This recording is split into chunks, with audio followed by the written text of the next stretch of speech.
Hello, everybody. My name's Steve, and I'm here today with author Reuben J. Eckhart. He's the author of An Alliance of Enemies, Dissension. Reuben, thank you for joining me today. You're welcome. Thanks for the opportunity to come and speak to you. Yeah, I'm looking forward to. Thanks for accepting the invitation, and I've been looking forward to it for a long time. So it's gonna be a good time. Okay. You sound enthusiastic. No, I am enthusiastic. It's one of those things that I've been, since we first messaged about it, I've been thinking about and thinking, okay, well, what am I going to say? So I made a load of notes earlier and I tried to print them off. And it's not so much, it's not scripted, but it's to, when you can finish a conversation, you think, oh, should have said that, should have said this. Yeah. Oh, yeah. Every time. Yeah. No, without fail, that happens every time. So yeah. No worries there. No matter how prepared you are, that's always going to happen in some way. So tell us about your book, An Alliance of Enemies, Dissension. Tell us about it. What is it about? What can we expect from it? What is it about? It's all about conflict. It's essentially two brothers on different sides of the fence in terms of their beliefs. They both believe that their people, who are the dwarves, should be free. And they are free, but it depends on what you mean by freedom. One believes that, talks a lot about violence and ends up meeting some people where the violence he gets dragged into it, sort of as if he's been, if you like, modern day, sort of gone to the extreme side, leaned more towards terrorism, where he's been mouthing off before. It actually turns out that, as I say, he meets some people who are very intent on that type of thing and gets caught up in it. It affects his family. His brother, on the other hand, is, if you like, a social activist, but very reluctantly. He wants change. He doesn't want to lead. And it's about their relationship. And then on the opposite side of the fence, there are the Elves. They both live together in the same place. There are various cities and provinces and things, as you can see on the map in the background. Mm-hmm. And they've been at war. They were at peace. Then they had a war, a really bad one. The Elves essentially won. And then afterwards decided that the way to dominate was to do it economically and basically, if you like, go in like colonialism, go in, steal someone else's resources. If you own them, if you own the resource, you therefore own the people. So there's a lot of sort of bad blood between them, and there's bad blood between the brothers as well. They have a personal history because they're actually only half brothers. I can't say what the deep part of that personal history is because it would give it away. But essentially, that's what it is, and it's multi POV. I wrote it so everything is in short chapters. So somebody said in a review on Apple Books, they gave it 1 star, and I thought, well, at least it's a review. And they said it strobes from one place to another, and it made me think for about 2 weeks afterwards. And I thought, so if I could do something different that would change somebody's mind in that way, I could lengthen the time out, still do exactly the same thing, but just lengthen the chapters so that there's more there. But then doing that is difficult because I want the novel to not read like Lord of the Rings. I want it to read more like somebody like, say, Joe Abercrombie, where the action moves quickly. It's quite visceral when there is physical action, but it's dialogue and character led. So that's essentially the book in a nutshell. Civil war is brewing between two brothers who've been at it for a long time. I was with my own brother for a long, long time. And civil war on a fantasy level. Were there any events from history that inspired the background of the story? Yes. European politics from modern day. So things like Brexit, the European project as a whole, in terms of one of the ideas of having the League of Nations and everything else was to secure peace by so entwining people's economic circumstances that neither would essentially, Europe wouldn't go to war again. So, as we say in Liverpool, the Germans started it anyway. But it's the way the Nazis approached it is they said, you find your victim, you tell your own people have been hard done by, and then you just manipulate the situation. So it's essentially a look at Europe in that way, but also your current USA politics has been, that's where the provinces come in, the idea of having a federal side, which is what the elves basically run and own. And then you've got the states who at one time were the provinces, rather, which reflects the US states, have their own governance and everything else, but there's a federal part to it as well. So you've got those two big, if you like, tectonic plates rubbing up against each other on a constant basis. Then you put the brothers on top of that, and then you put the fact that it's actually a racial conflict as well. And so things like Black Lives Matter come into it, because what I've tried to do is I've tried to make it so the story doesn't just follow one person, it follows people, but is to paint a picture of a society. So the brothers are like the tiny little bit. And then at the opposite end of the spectrum, you've got the macro level, which is government, justice, law, and there's no magic in it either. No dragons, nothing like that. It's all pretty modern, I would say, pretty contemporary. So that was a conscious decision to not include magic or fantastical beasts? I thought about how I could include magic, and did I want it in the story? But because what I did instead was I developed a religion and put the religion in the place of magic. There are questions about religion. It all reflects our modern life. A lot of it reflects that. So you've got a church, which has a big influence over people. You have people who don't believe in the church, people who believe that the way they had before the elves actually arrived, because the elves aren't native to the place they're living in. You've got people who believe the elves should leave and take their religion with them. So it was a conscious thing, but I wanted to make sure that there was some element of spirituality in there, because that's our own life, right? Say you believe in God. And you say, I'm a God-fearing American, and I this, and either I'm Republican, Democrat. You sort of nail your colours to the mast in one way. And I might say, well, I'm not into politics. I am. I'm not into religion. I'm not. I think religion's interesting. I think the reasons why people believe the things they do comes from their culture, but also from their family and their own set of circumstances. So it's quite a sort of a broad concept, but it's to try and make it focused through dialogue, make it focus and keep the story really tight. That's why it's not a really thick, book. The manuscript was, when I finished, it was approaching 75,000.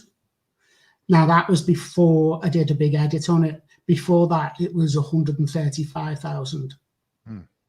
So wow. I wanted to, as I say, not make it Lord of the Rings, not make it so that there was a lot of lore and things like that in it, although it's in there. There's a character that is involved in an even older religion that the elves brought with them, which was there prior. You can see it on the map. There are some places marked with a circle and two lines, and they are the sort of a disappeared older people called the Atreyans. And one of the characters in the book uses a tarot card-like system that I developed to, I suppose, that would be the magic element. It's not so much magic, but it's spiritual. But there is, in the second book, there's not magic as such, but there is something there.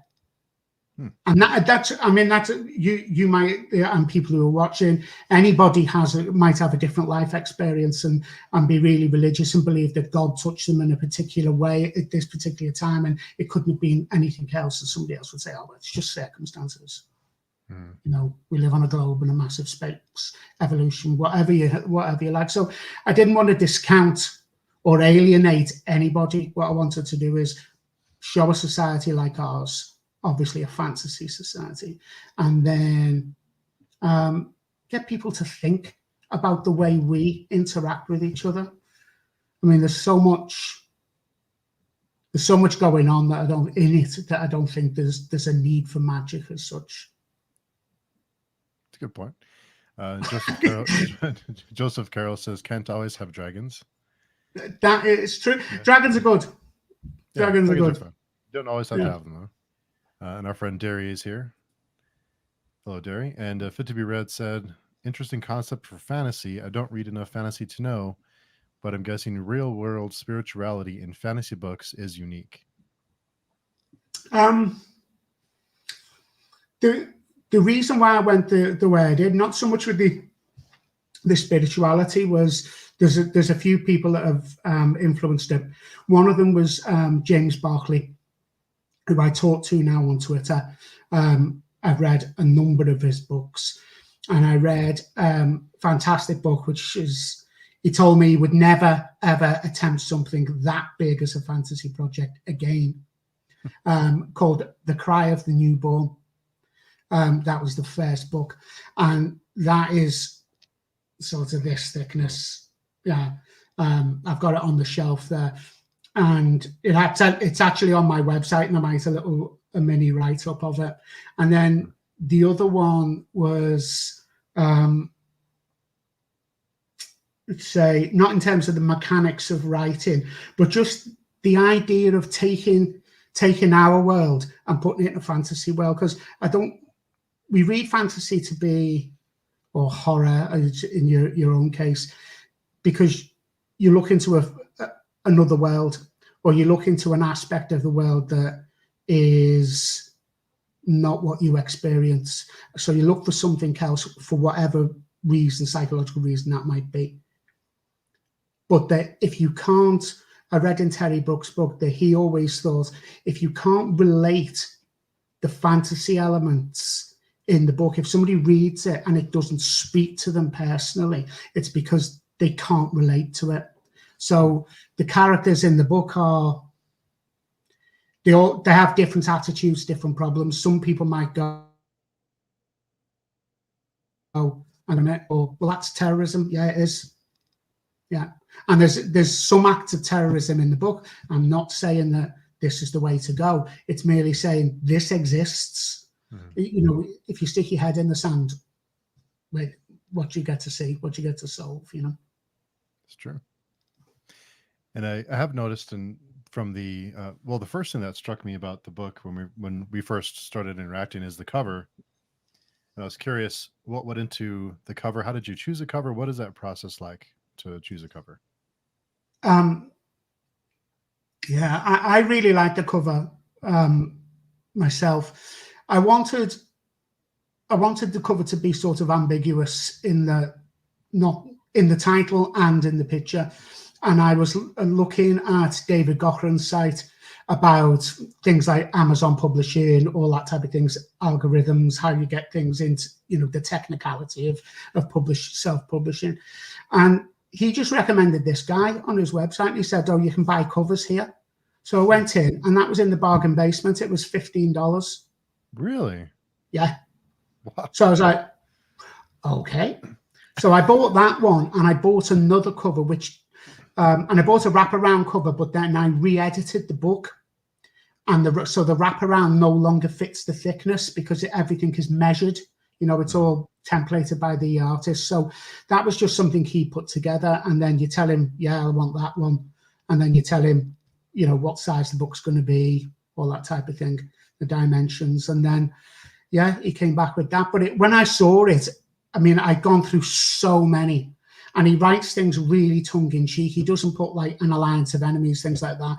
He'll put like a man with a sword, and it'll go, "Hey, baby, look at my sword." You know, it's like he puts like silly titles. One or two of them are serious, and he does series of things. There was no series for that one, unfortunately. And for $15, I thought I was getting everything I actually wanted from a cover. Wow. So I wanted it to be ambiguous. I wanted people to look at it and go, okay, there's a sword on there. It's fantasy. There's smoke. Yeah, okay, mist. You can't really see the face. And one of the questions I had when I first saw it is he putting the sword away or is he drawing the sword? That was my own sort of thought when I saw it. And yeah, I think it just works. But I did go through a lot of covers. He had about 250 on the site. Wow. Works for himself. Lives in Portugal, I think. Yeah, lives in Portugal. And our friend Josh Yak says the next great fantasy epic, quote, "Hey baby, look at my sword." Yeah, exactly. Right, to say, I bought another cover off him. Really liked it, and it was of a print of a hand with sort of esoteric signs and symbols on it, and that sort of fits with part of the development of the book. I can't, you know, it's funny. You obviously read a lot of books, right? I've seen some of your videos. You need to stop it. Right, stop buying books for the rest of the year. I'm trying. I can't guarantee anything. But when you start reading the book, you know you really want to tell people, and you're like, oh, spoiler free. But it's got to. So you tell people when it's spoilers, and you tell people when there's no spoilers. Right now, I just want to go blur and just blurt the book out, and I can't. So there are things I can say and I can't say. Yeah, of course. Our friend Carlos Sandoval says, Kaylin R. Kiernan just tweeted about the political issues happening in certain parts of the world right now and the fall of Weimar Republic. Yeah. Makes me think of what you just mentioned about some of the conflicts you mentioned as well as the influence. Cheers. You're welcome.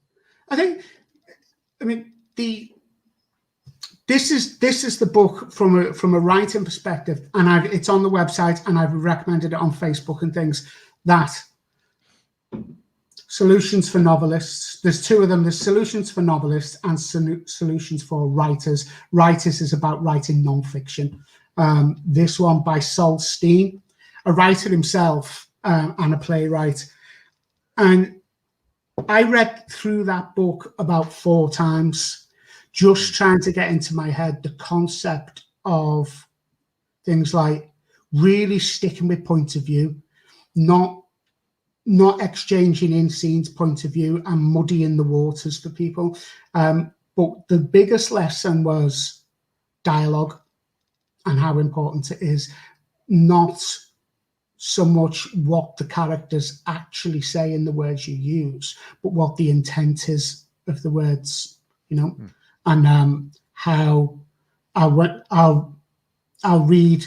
I've got 2 things marked out when I went through it today, and when I read them, you'll see what I mean about dialogue. The dialogue's punchy, but I use dialogue tags, so you know, said, she said, but I really, really had it hit home hard by that book, that if you start to, you know, the old adage, show, don't tell. Right. When it comes to dialogue, Sol Steen is very, very clear that if your dialogue, if you're having characters say things and it doesn't reveal something about the plot or something about them themselves, or do both at the same time, it shouldn't be in there. So there's no, like with me now, you can waffle a bit and not really quite get the answer you ask for. And if I do that, just say, right? But do that in fiction. And he said, your readers just go, and they start to disengage. And if they disengage, even if it's for like 15, 20 seconds, and then go, oh yeah, and read something else again, it's a killer. Yeah. You know that. If you say you're watching a horror, right? Like we both watched Midnight Mass, right? So, and I watched that because of you. I hope you liked it. And Ross Jeffrey. I hope you Now, liked it. and I'm not a horror reader or watcher of horror or writer, but if somebody comes in at a certain particular time, just as you're about to find out a piece of crucial information, like when the guy's in the sandstorm, what is it he finds during those flashbacks? And somebody walks in and you have to pause it, even if it's for 10 seconds, to say, no, I don't want a cup of tea, or no, I'm fine, thanks. Mm-hmm.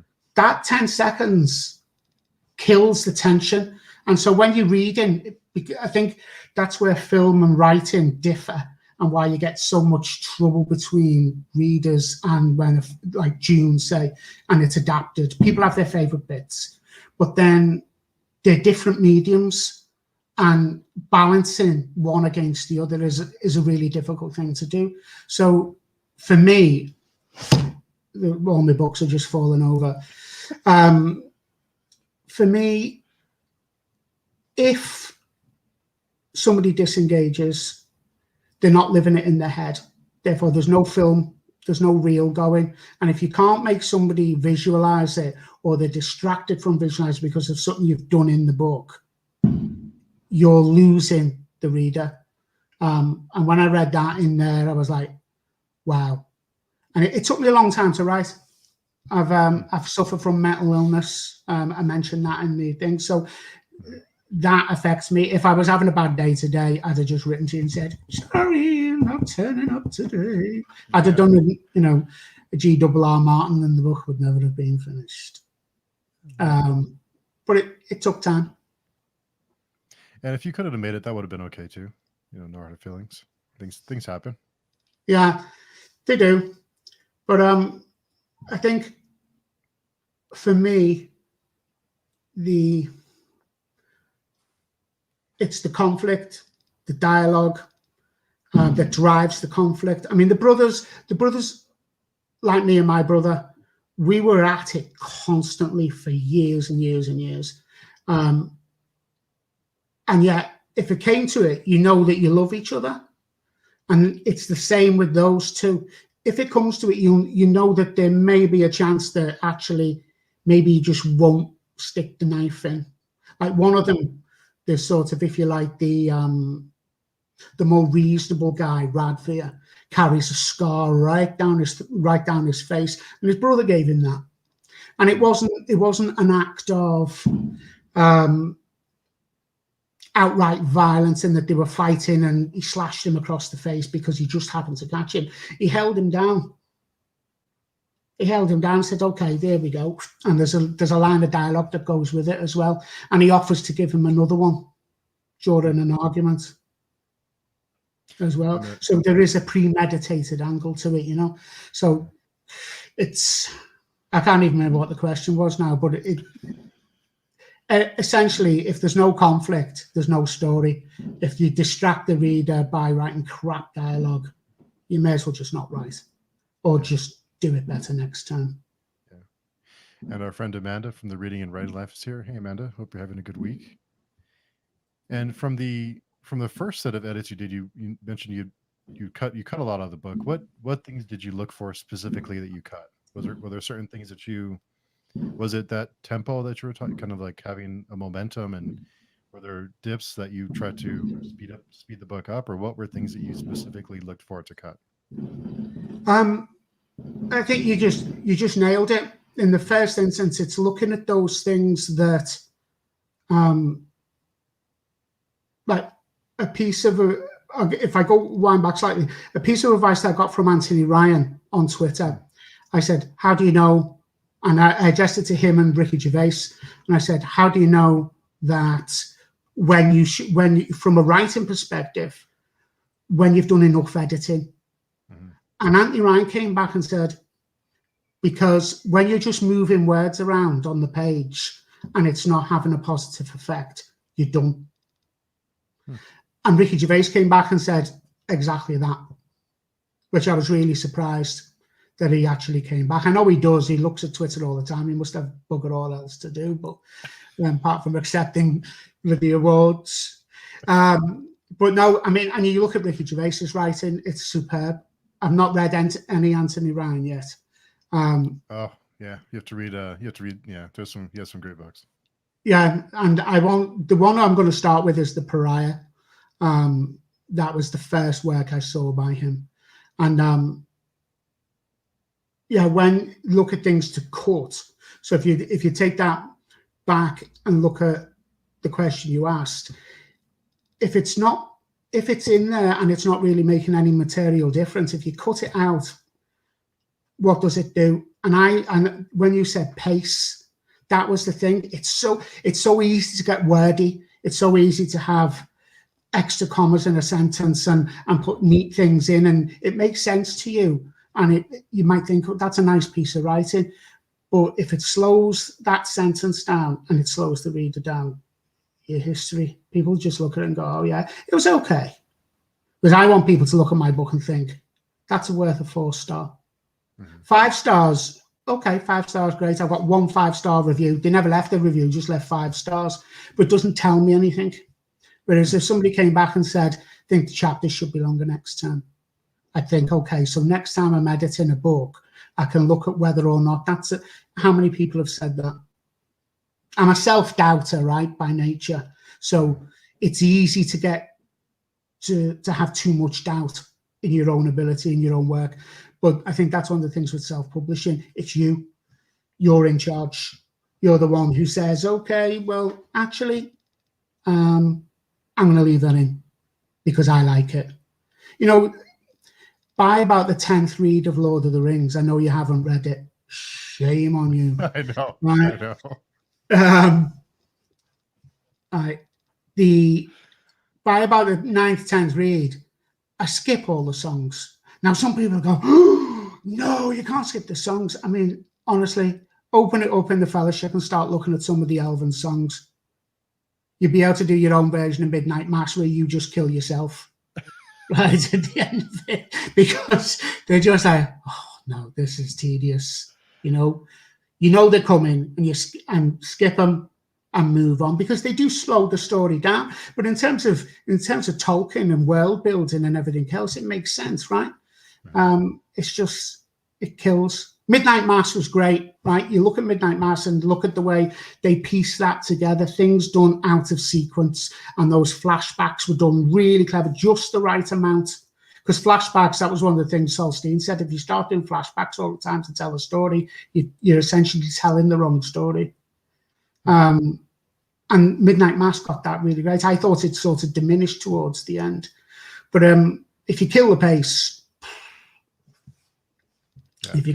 that's it. And that's what I look for. Any sentence where it's sort of, maybe you need to reword it, maybe you need to cut 4 words out of that. Could you say that differently? How would it, instead of just going, look, no, does the character need to say fuck off or fuck you, or actually another insult that would people would recognize?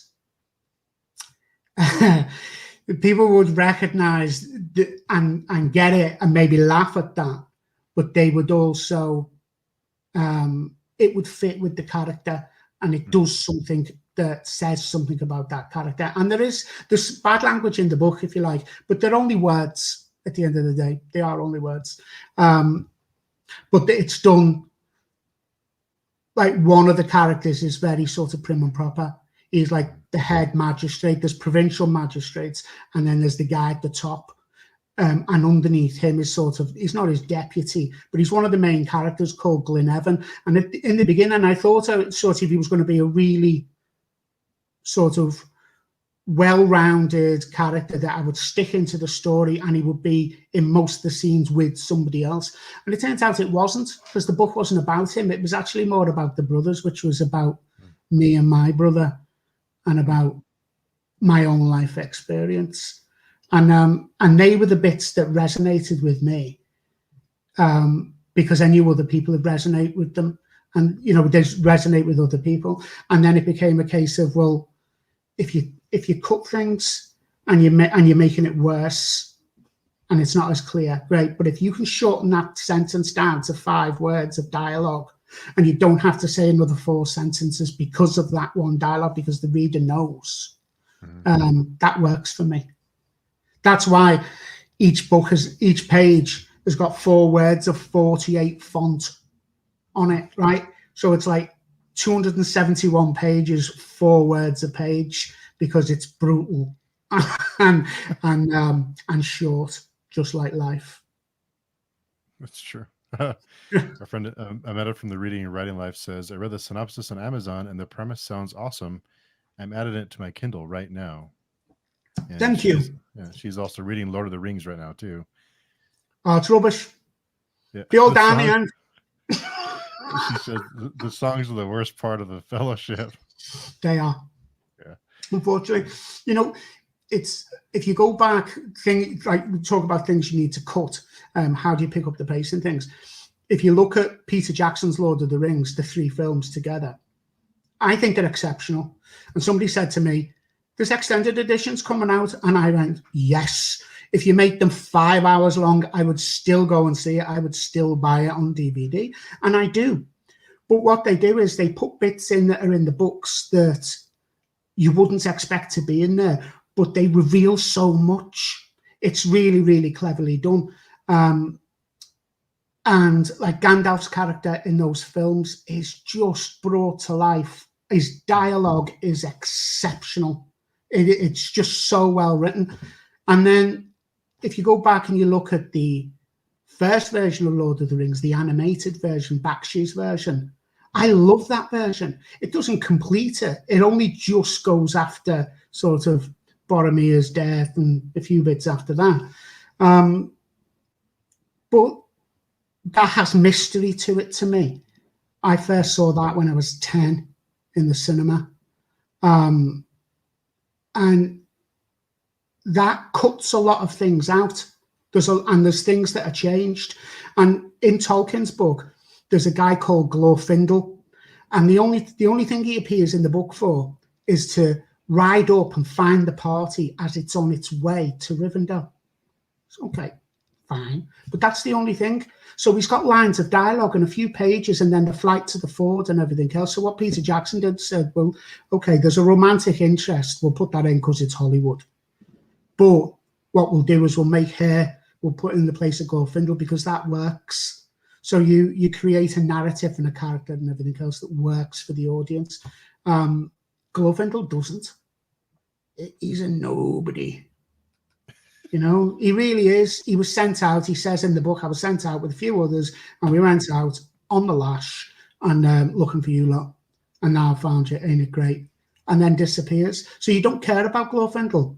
If he'd have been the one who stayed behind and challenged the Black Riders and then being killed, and actually Tolkien had got you to like him before that moment, that would make sense, right? Because then, oh God, there really is danger in this world.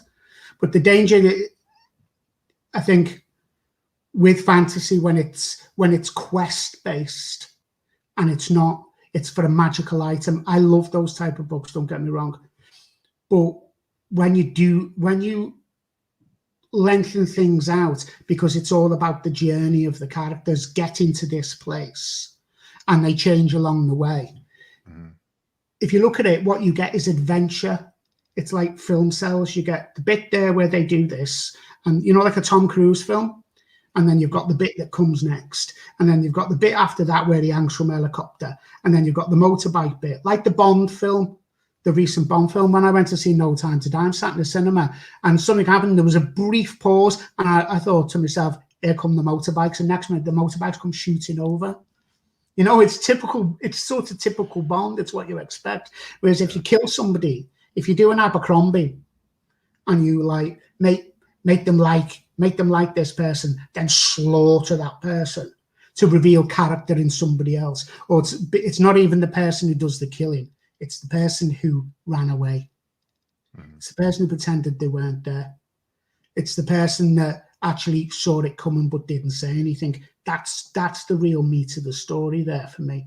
So, yeah, That's what Tolkien doesn't do so well for me, because it's, it's published way back. So we're living in different times. People are used to different, imagine Squid Game in the 50s. What would it look like? It'd Pretty be different. awful, wouldn't it? It'd be really awful. It's like Day of the Triffids. If you go back and you watch the original BBC series, I was terrified of that when I was a kid.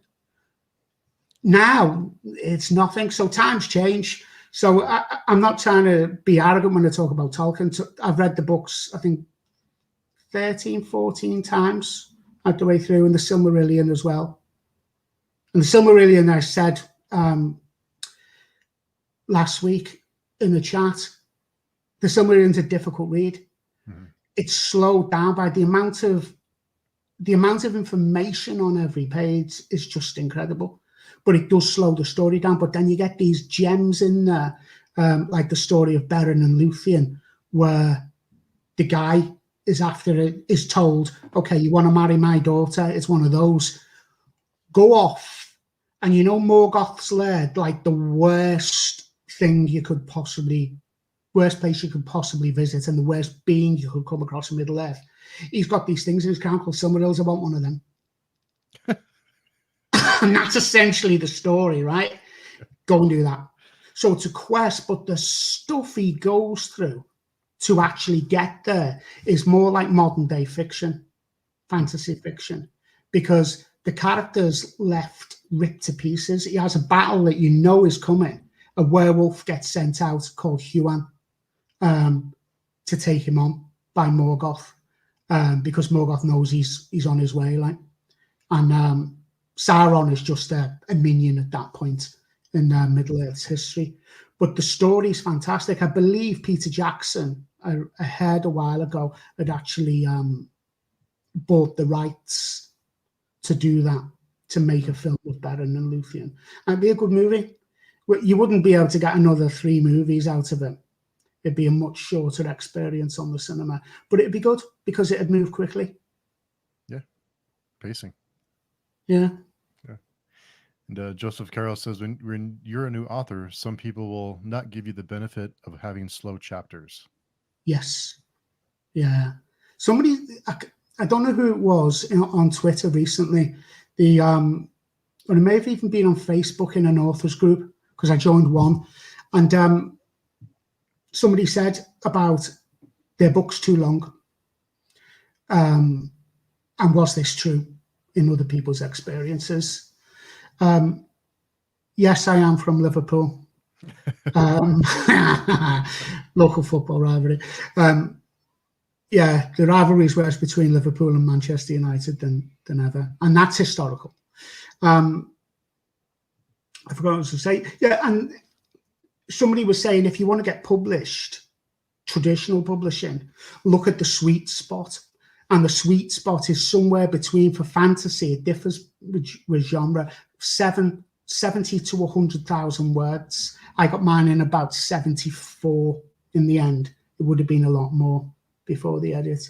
And yeah, people, if I pick up a book and it's like a dictionary, good example. If Cry the Newborn had been the first book that I'd seen from James Barclay, I'd have probably not read it. Mm-hmm. But I'd read a lot of other stuff by him, which was shorter, not, in my view, not as good. It was more heroic fantasy and everything else, but superb. I really enjoyed it. But just from a sense of what I like generally, that story really sucked me in. And he inspired me to write it. That book and his other books inspired me to go, okay, I'd like to write something like that one day. And that was years ago. And you mentioned the writing group that you joined on Facebook, and they talked about things you can do to be published, traditionally published. Do you want to be traditionally published, or would you rather self-publish and leave your work the way you want it to be, or are you okay with changing it up, and if you're going to be traditionally published? I think anybody who's traditionally published, if somebody came and said, "There's £5,000, I'd like to buy the rights to your book," and your financial position wasn't great, you'd probably look at that and think, "Yeah," because it's there. You don't know what's going to happen with self-publishing. You don't know what's going to happen with traditional publishing. But what you're getting is you're buying you're letting them have control of the cover, the title, the content. They'll give you an editor, and the editor might come and say, "I want you to edit. That chapter just doesn't work for me." And you might think, "Well, actually, you're missing the point." And then he says, "But I want you to change the end." And that's happened with some authors. So you keep control with self-publishing, don't you? But it's a harder game to play, a much harder game to play. Sorry about the bangs. It's what's it called? Fireworks, November the 5th in the UK. Oh, gotcha. It's where people don't associate it with the history, which is actually the death of a Catholic. That's what it's about. I don't know if you know that. I didn't know that. That's what it was, a Catholic plot because they wanted to kill King James II. Was it James II, first or second? Who was Scottish and was Protestant, and the Catholics wanted the throne and to ally themselves with the European states like France and Spain and stuff. Yeah, and they caught him and his mates. And every year since then, we celebrate the fact that the Catholic died. There's actually a law in the UK which forbids a Catholic from becoming the head of the state religion, which is the Church of England. It Really? can't. You can't have a Catholic as king or queen. I didn't know that. Yeah, it's because it goes back to Henry VIII, the Reformation, all that stuff, because obviously there was a lot more involved in terms of his wives and everything else, and power and control, but because of the influence of the Catholic Church. And that's part of the thing that's in the book. I used to be a Catholic, but I'm not now. I'm completely cured. And I know what Catholics believe. This is a scoop, right? I don't very often say this. I used to be in a born-again Christian church. Nothing against born-again Christians. I don't happen to agree with what they believe, but I know what they believe as well. So that's in the book as well, that type of thing. So, but what the book does, it's not anti-religion. I could have easily written an anti-religion book. It would have been so easy to put all those overtones in there. What I do is I have people who believe and people who don't, and then the reader can make up their mind. And I put arguments in for both. One guy at one point, it doesn't say whether he believes or not, so you assume, well, he's sort of agnostic. And this disaster happens, and he doesn't fall down on his knees or anything like that and think, "Oh God, what's going on? Why aren't the gods helping?" He's one of the ones who doesn't appeal to the gods, to the grace of the gods, but he's taken a drug, and the drug is called the Atreyan Tincture, and it doesn't say it in the book. It will come out in a later book, but essentially the Atreyan Tincture was used as almost like liquid morphine, if you like, but used as not a hallucinogenic, but to affect the mindset of somebody who was going to commune with the gods that the Atreyans followed. And he drinks that. So you find out at one point, because a character says he can smell it on him, and the character happens to be one of his enemies, and he says, "I don't use it," and he says, "I recognize the odor." And he just sort of warns him not to use it for too long and too often. But when he takes it in front of the cathedral in the book, you could say hallucinates, or you could say it's a vision. I can't tell you what he sees. You'd have to read the book. But that's somebody might look at that and say, "Wow, that's from God. That's from the gods." Somebody else will look at it and say, "Well, he was taking a drug." So you could say, well, the author then is in sort of saying the only reason he's seeing that is because he's had drugs, which sort of I am, But if people want to believe that that is something that the gods have given him, then fine. That's fine by me. If people believe in Catholicism, Islam, whatever they want, that's great. It's when it treads on other values and other things that you start getting issues with. And I point that out in the book without trying to resolve it for anybody. So I just want people to read the book, enjoy it as a fantasy story, enjoy it because they think it's funny in parts, it's adventurous, it's violent, whatever they get from it. But somebody might read it and go, do you know what? I think like that. That's a bit racist, actually, because there's racism in the book. There's racism that I've been guilty of in the past, where you've been brought up in a particular way. I wasn't brought up to be racist, by the way, but you form as a person, you have your own beliefs, but then there are certain things that they're there, they're not spoken, but they're biases. They're biases that are just there in the background. They're in the book, because to me, that's real. So these characters have these biases, and then somebody might question that bias. The character might go, no way. Then somebody else might make them think. And if somebody else can look at that and think, actually, yeah, see your point. That is wrong. I see why you would find that, to be offensive, say. Just because somebody's offended doesn't mean they've got any moral high ground over anybody. But yeah, getting people to question their own beliefs, their own behaviours, is what I suppose is the undercurrent of the book. Show society, show its flaws, show its good side, show how people can turn bad, show how bad people can actually be redeemed. The usual sort of, if you like, fantasy tropes, right? But done with a twist on them so that the person reading them can really see their own society in it. And Carlos says the Bakshi version of Yeah, Lord of the Rings Bakshi. is Bakshi. John Hurt as the voice of Aragorn. Need to watch it again. I watched it a couple of weeks ago. Superb. And Josh says, I'm terrible at self-editing. Half the time I can't even edit my own YouTube videos down to a length that people will watch. That's it. Editing is hard. I think that editing is the hardest part, especially if you're writing and you have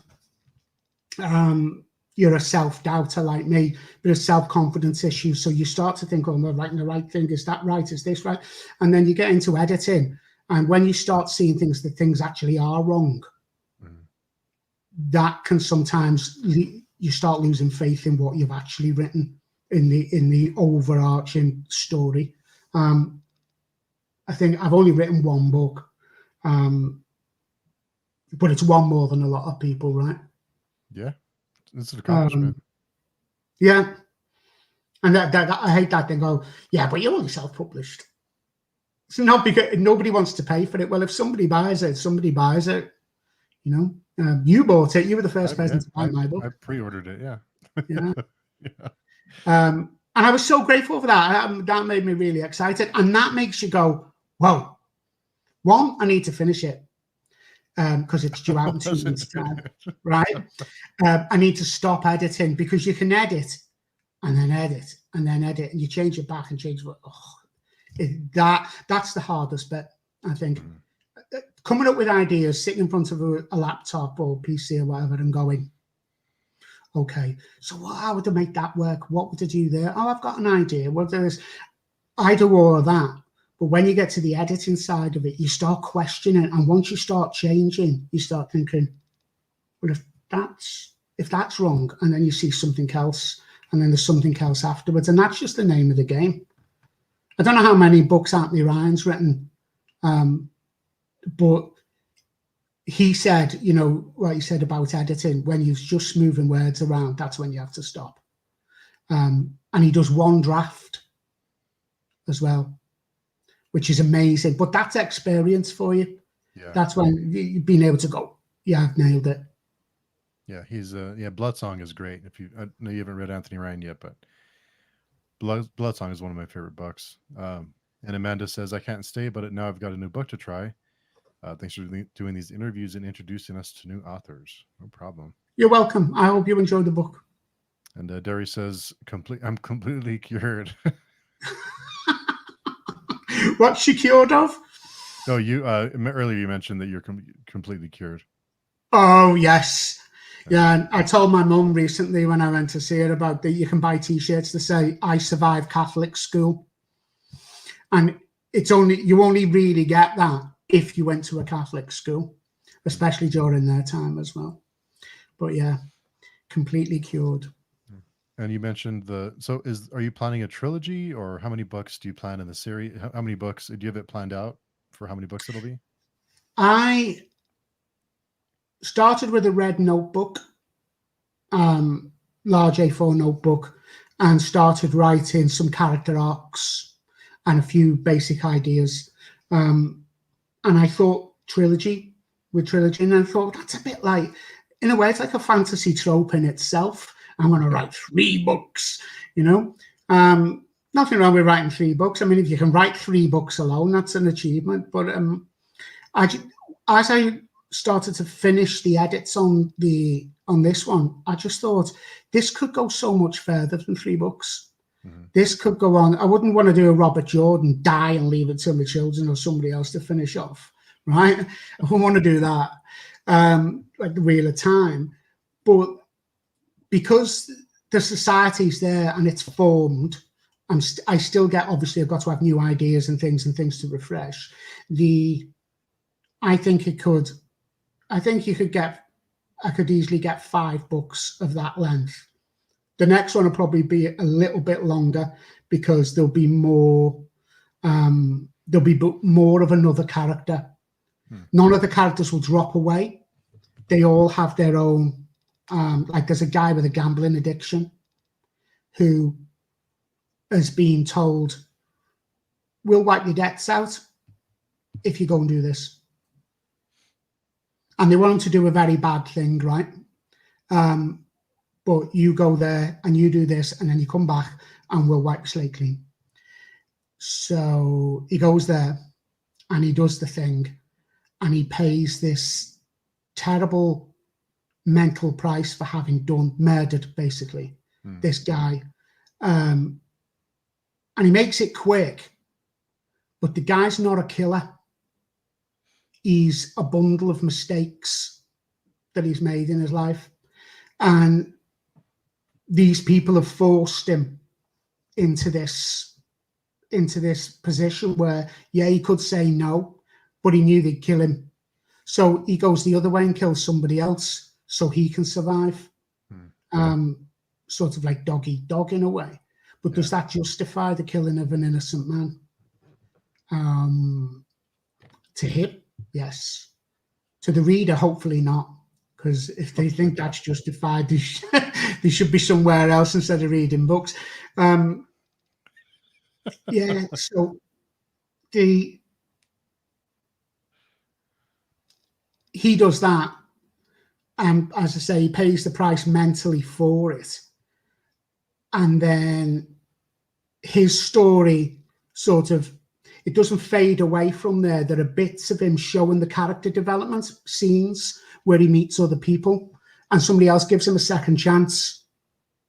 Doesn't know anything about him, but he knows when he gives his name, he knows it's not a name, and he says to him, so when you're ready, you can tell me your real name. And he says to him, well, how do you know? How did you know? And he says, you haven't lived in that name long enough. It's not yours. Because he's given him a friend's name. So, which is something people do, right? They get into trouble, lie. But this guy actually will give him a fair crack of the whip again. Doesn't know what he's done, but will do it anyway. His daughter is a bit less trusting than that. They're a pair of hunters he meets. So he's going to be in the second book and the third book, because what he's done in terms of the plot drives the political angle of the book. That one act. Well, it's only 270 or 250 pages, so really five books around this size is that's maybe even less than a normal fantasy trilogy. So Yeah, that's not yeah, it's not bad. yeah. I don't, you can, as you say, you can write. I could have a version where, and I've still got the versions, all the edited versions, that are all stored away.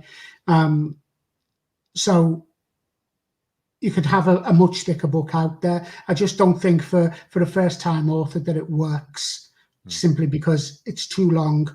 It makes it more expensive to print and put out there as a self-published author.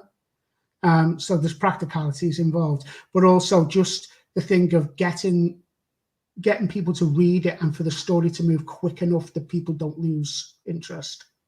And I was curious about maps, because we're looking the background of this stream for those of you watching, or is a map, one of the maps that you sent me. And did you design these maps, or did you have someone design them for you?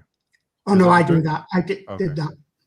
Yeah, that's done on heavy lining paper. I bought a set of pens, and when I first started, I live in Wales, right? So the shape of the place is roughly, if you took Wales away from the UK, is sort of that shape and size. And I just drew it and did the thing, and then I started thinking about Europe and provinces and things like that, and started marking it off. So I've got a version of the map where it's just the provinces and the dividing lines on there. And then I started to build the map into that, because I knew where places were and where they had to be to make the story work. Like at the top of that, the very top of that map, there is a dwarf city. Right next to it is an elven docks. Now the elves built that, and they built the one there that's in the back of the stream at the top above, sort of the top left as I'm looking at it, just outside a city. They built another one, and that was to help them trade and to cut people out. The idea of there's a place there called the there's a few canals in there. The enmity between the cities of Liverpool and Manchester, people think of it just football, but it actually goes back way further than that.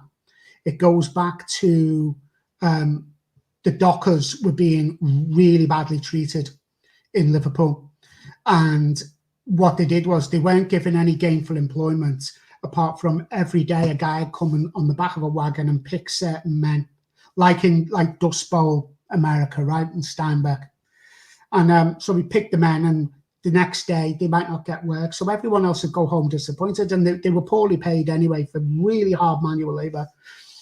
And so what they did was they organized, started going on strike. Now, the canal there, the idea came from, it came to me that they could do it. And then I thought, I know where I've got that from Liverpool and Manchester. And what actually happened was the Manchester Ship Canal was built between Liverpool and Manchester by wealthy merchants who wanted to circumvent the striking dockers. So they took years, they channeled this thing out, flooded it, and started bringing ships in with the cotton on. Right, and it was all because in Liverpool, what was happening was the dockers were getting organised, and they were saying, right, okay, this is what we're going to do. We're going to go on strike, and unless you give us fair pay and we get some decent conditions, and we get this and we get that, and fellas are dying all the time and getting injured, and there's no reparations for their families. Unless we get those type of things, we're going to keep on going on strike. And that's what they did. They built a canal to avoid that. And you could think, well, full of pride, then, yeah. Practicality, I mean, it sort of makes sense. If you're going to keep on sending things through to the cotton mills and stuff, then, which was north, like Manchester, Salford, all those places. What were they called? The demonic mills, they were called in a poem by a very famous poet. I can't remember who it was, but he called them demonic mills because that's what they were. They worked in terrible conditions as well. So that's where the idea for that came from. And so the map started to sort of grow in little chunks, although there was a basic premise, as I say. And Darius says, yes, this is the answer I was after. Yeah. We still hate them because of the football. We hate them, but they hate us more than we hate them when it comes to football in Manchester. The Manchester United fans are terrible. They just hate everyone. But Liverpool fans are celebrating a 5-0 win. So what can you say? We're on top. You guys don't play around with football. No. There's another team, same sort of situation historically. There was a dispute. Liverpool Football Club was created because there was a dispute over over ground rental, and at Goodison Park. So Everton, which exists today, were in the Everton district of Liverpool, and the original Liverpool Football Club was playing there. And when this dispute arose with the owners and they said, no, we want more rent, they created Liverpool Football Club and put the ground in Anfield, where it is today in Liverpool, across a park. There's only a park's distance between the two grounds and the two teams. They hate each other. And that was all over a dispute over ground rent. Yay, she said, you never walk alone. Nice one. I was going to ask you what that was because I had no idea what W. Yeah, you'll never walk alone. YNWA, yeah. Yeah. So yeah, so there's as going back to that, there's some history there for the book, but it leans on some of the history that's actually happened in where I'm from. And Storybound is serious. Came for book chats, and we're about to have a football war. Apparently, way touchier than unions. And with your self-publishing journey, what would you wish you had known before you started the whole journey? What would you wish you had known before when you first started writing this book? To buy a Windows laptop. Oh, really? That was a painful lesson. Yeah. Why? I couldn't afford the Mac, and we cobbled together the money to get me this laptop that's in front of me now. And I started on a Chromebook. I can write on a Chromebook. Chromebooks are great. Discredited by a lot of people because they say, oh, well, they can only do this. No, there's a lot you can do on a Chromebook. It just isn't. It's designed for this particular thing.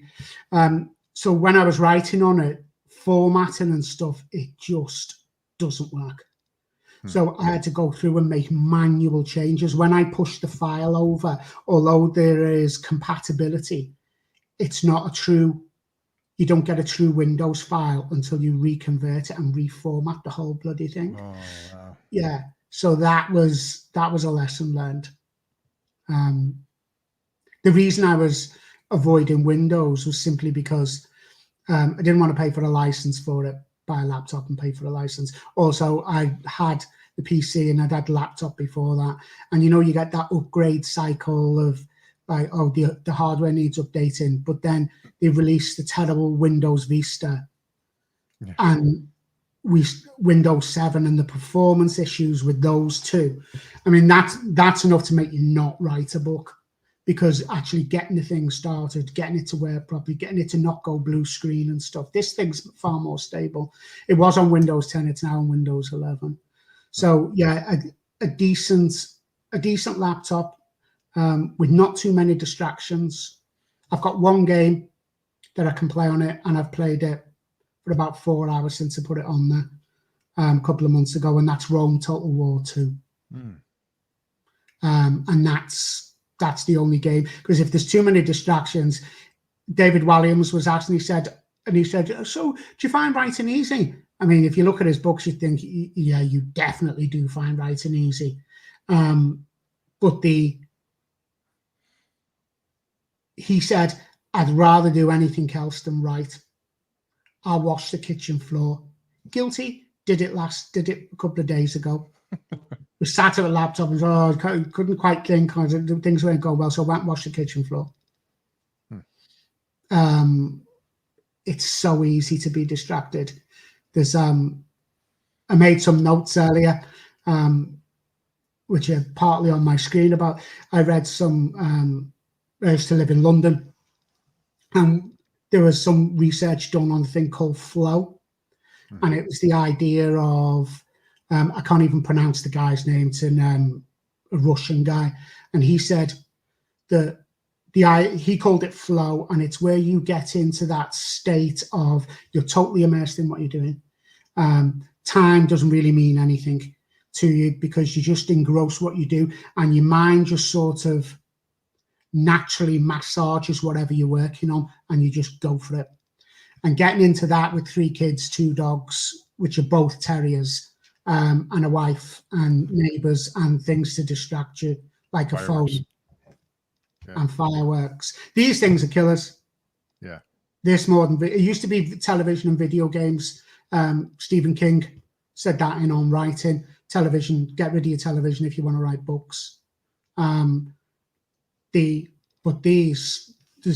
easy to just be distracted at any time of the day with one of those. That's why it's on silent at the moment. And I only joined Twitter, 2 months ago, 3 months ago, and Facebook. Yeah. No, that's fine. And I'm not big users of either, really. I think Twitter has more use than Facebook, certainly for a writer. But you put things on, they disappear.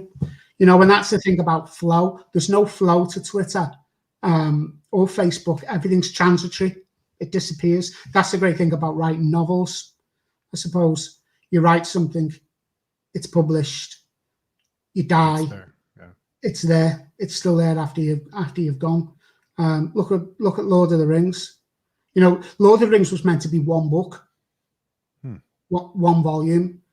It would have been about 1800 pages, and it was George and Alan Unwin. I think it was George Unwin said to Tolkien, "You can't put that out like that. People don't read fantasy because it wasn't a new genre, but in terms of what he was presenting, it was. And it's going to be 3 books. So what are you going to do?" He was like, "Okay, we'll split into 3 books." So Tolkien went away and worked on it and brought it back as 3 different novels to come out at different times. And that's, I suppose, that's the beauty of it. In terms of self-publishing, you learn your lessons one way or another. I think self-publishing's harder. If you go the other way, you look at the music business and the way that operates, it's pretty cutthroat. They'll give a band an advance and say, "Yeah, we'll give you $5,000. You can go into the studio. We'll buy a new guitar, whatever. You can get in there and you can do it." But unless they recoup that investment, you're gone. Yeah. Now you can always self-publish after that, but I'm not sure with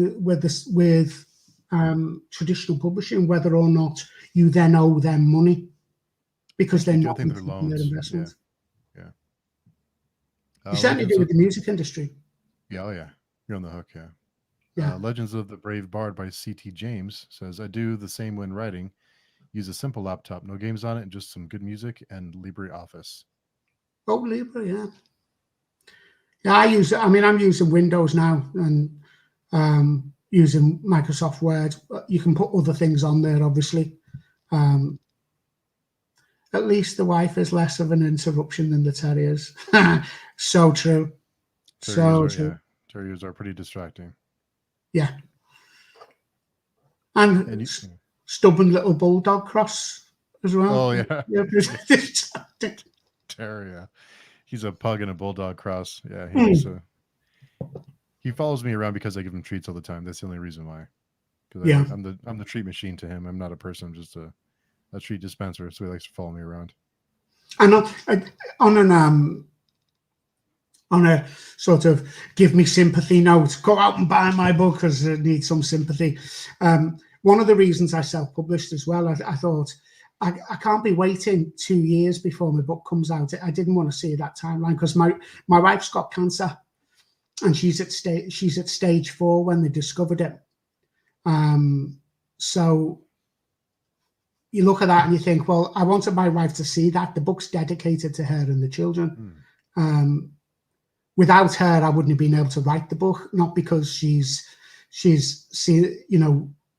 been involved in the process, because she hasn't, but simply because she picks up the slack, and I think it's the same with husbands, partners, whatever. There's somebody there, especially with a family, where the slack is getting picked up somehow. And I wanted to get that book out there and sort of her to see it and go, you did it, because she's always encouraged me to do it. I'm really sorry to hear about your wife. That's terrible. Oh, is she doing okay? She's just started having some pains and stuff lately, which is manageable. You just see how things go. But yeah, it was a case of getting it out there and letting her see it, and letting her see the dedication. And she's reading it at the moment as well, and she doesn't read fantasy, so that's quite a compliment. In fact, I think she sort of gave up reading when she used to read a lot when we had our first child. The demands of motherhood. Yeah, I went out to work, and we budgeted so that she would. It would be us that bring. No fault to anybody else who does it differently. So that we wanted to bring our children up, not anybody else. CT James says, "My heart's with you, Reuben. Stay the course." Thank you. We will. And Derry says that's hard news with hearts. Yeah. It'd be better if it'd be better if things were different, but they're not. And you have to deal with that on different times, different days. It's harder on the 3 children than it is on me. Joseph Carroll says, if you are writing a series and leave traditional publishing, you can't self-publish a new book in that series for however long they are holding your rights for, normally 7 years. That's harsh, but yeah, it doesn't surprise me. A lot of people laughed at Prince the musician, right, when he wrote "Slave" on his face and stuff, and you think, well, yeah, what you write "Slave" on your face for? You could do it differently, but it was a way of getting the conversation started. And all this stuff that's going on now with the music business, where artists are saying, we want this and we want our masters. That's what Prince was doing in '94. He knew it was coming. And I saw this, and this is where it relates to that type of thing. One of the things he said, he was being interviewed, a very rare interview, and he said, in the music business, when you sign a contract, the contract is legally binding like any contract. But the depth that they go to in order to secure their rights to your work, to your property, to make their property, are extraordinary.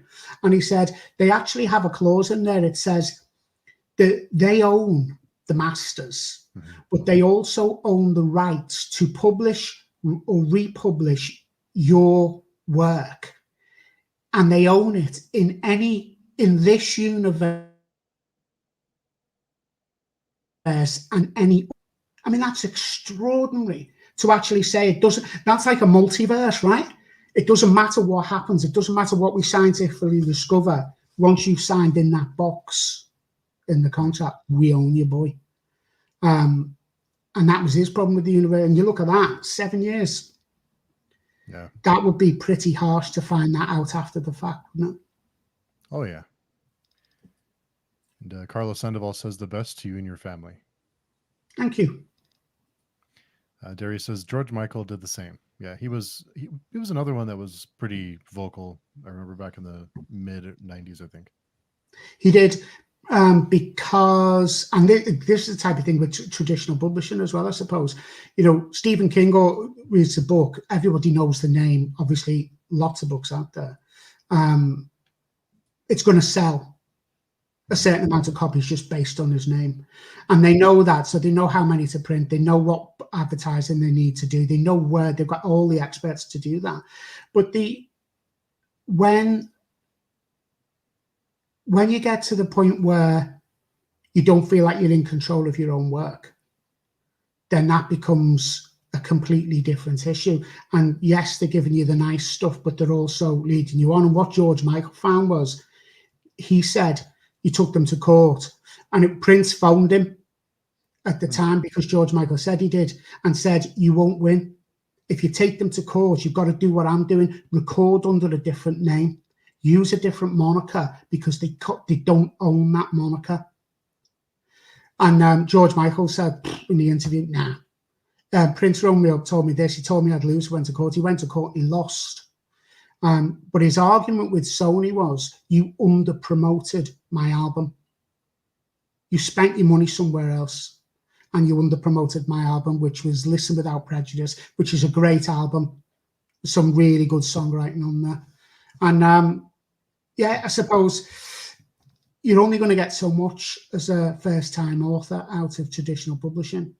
And you'll experience the George Michael type of thing and the 7 years thing if you don't know what you're looking at. I mean, imagine if you go to a lawyer, and you think you can trust the lawyer to look through a contract for you and find that type of thing, and then they don't. Mm-hmm. You just snookered, as we say in the UK. Yeah. Legends of the Brave Barber, CT Jane says, self-publishing is not easy, but worth it to retain the creative freedom, in my opinion at least. And he says, have a great stream. Got to go throw together some dinner. Rock on, y'all. Who needs to eat when we're on? Yeah. That's so. Could do both. Oh, live your life. Enjoy. Yeah, I think, and that's the thing. For me, confidence issues and everything aside, I like to, when I write poetry, I don't look at poetry and think, let's look at the rhyme and the meter and everything else and examine it in sort of a very academic type way. I write it because it comes into my head, and write it down. Now, somebody else might look at it and say, "Oh, well, it doesn't fit this mold, and it's not quite here. This doesn't work." And with novels, you self-publish. It's your work. You chose the cover. You chose the title. You chose when it got released, and you get probably less money, but it's yours. You know, unless somebody turns around and reads it, like, you know, what's his name? The guy who plays Superman and The Witcher. Henry Cavill? Yeah. He was photographed at a premiere holding a book. And when it was noticed, people were like, whoa, what's he reading there? And it turns out it was a fantasy book. And it's like, whoa, read fantasy? You're like Superman, you know, you're this big Hollywood actor, and you're reading that. And he was like, yeah, because I do. And then he told the story, I don't know if you've heard it, about him getting the phone call from, what's his name? The guy who directed the Justice League. Zack Snyder. And Zack Snyder called him up and he said, this was on a British chat show, and he said, Zack Snyder called you up? And he said, yeah. And he said, well, what happened? And he said, well, I saw my phone was ringing. He said, like, I could see, you know, it was moving, it was vibrating on the table, but I was playing World of Warcraft. And he called him back 4 hours later. 4 hours later, and the call was to say, you've got the part. Oh, wow. Yeah, dedication for you. You know, so if you can get somebody like him to get photographed with that book, I much appreciated. Yeah, I'll make some calls, see what I can do. Yeah, Photoshop it or something, that'd be great. Yeah. And Derry says, the cost for convenience is usually detrimental. It's not that you're choosing to do it the hard way. You're choosing to not take the easy path created by someone with different priorities. Publishing's a business, right? And that's it's a really good point.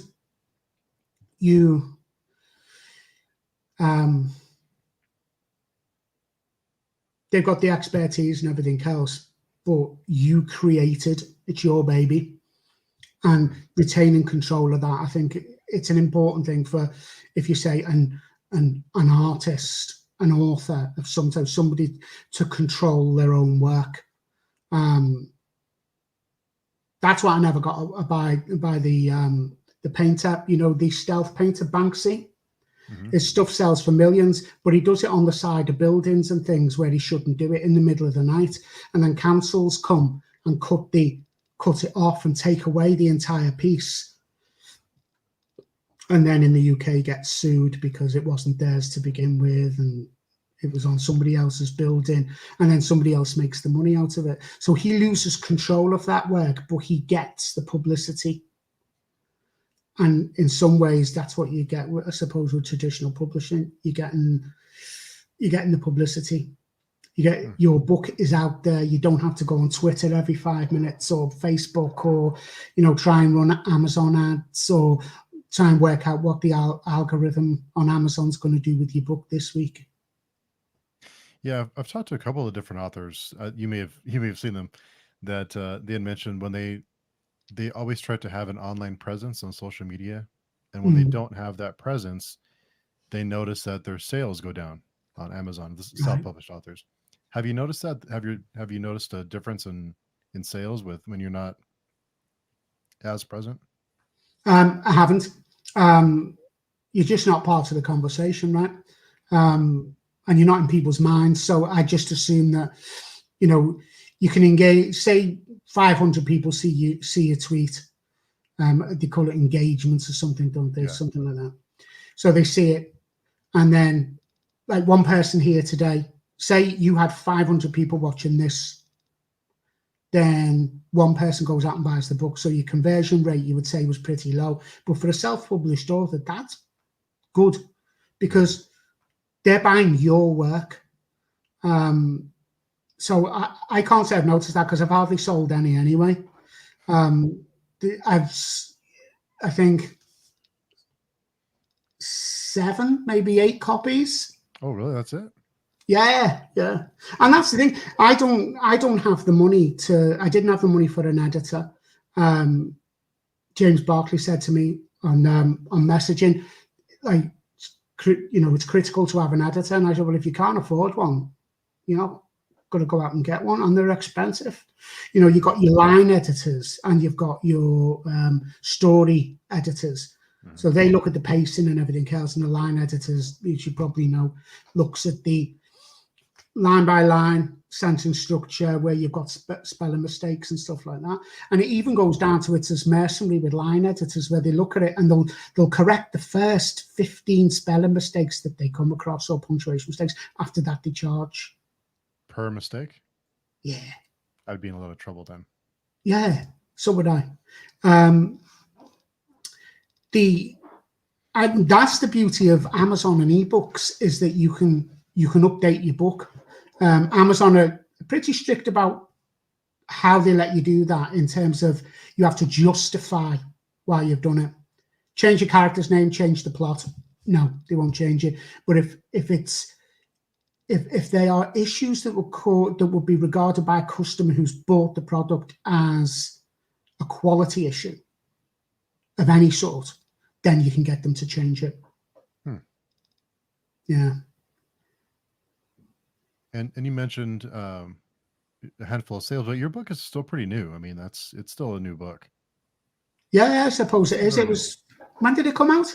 It's about a month or two ago. I think it's been about a month or two.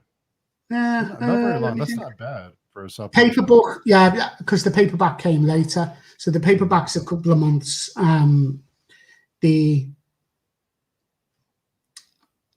The ebook was first. It's easier to do an ebook, right? Yeah. The only cost to yourself is coffee, alcohol, your hair, and blood, sweat, and tears, and electricity. That's what you're paying for with that. And if you decide to buy a cover, but you don't necessarily have to. But yeah, that's why I like to have a copy of a book, right? Yeah. I really do, and I know you do as well. But the ebook thing is great in terms of bringing to market. Oh, definitely. Yeah. Definitely. And Darius says, mercenary indeed. Yes. Yeah. I don't know Derry. Is Derry a self-published author? I'm assuming I so. don't think so. I'm not Right. sure. Derry, let us know. I don't believe so, but I may be wrong. And with the cover, you said there was a fee for the cover. Do you pay them any kind of fee after that, depending on how the book does, or is it just a fee and you're done? It's a flat fee. You get a cover designer, and yeah, you get a cover designer like I did. It was just David Cochran. I was looking at actual designers to see how much it would cost. Obviously, you're going to pay. You're going to pay for quality, if you like. Some people will do everything digitally. Some people will like sketch things out for you, send you all that type of thing. But you're paying for all of that as well. So with me, it was just a case of going, want that one. And he said, you know, if you want a wraparound cover, James, his name is, go on right. The website is. And as I say, it's got loads there. You just take your pick and then that's it. That's off you go. That's super cheap. Yeah. Our friend Carlos Sandoval, who's a big supporter. I want to thank Carlos for his support. He says, "We'll order my paperback. Cheers, a dark beer to you, sir." And to you. Cheers. Cheers. And Derry says, nowhere near enough talent, but flattering that you think so. Derry's another big supporter.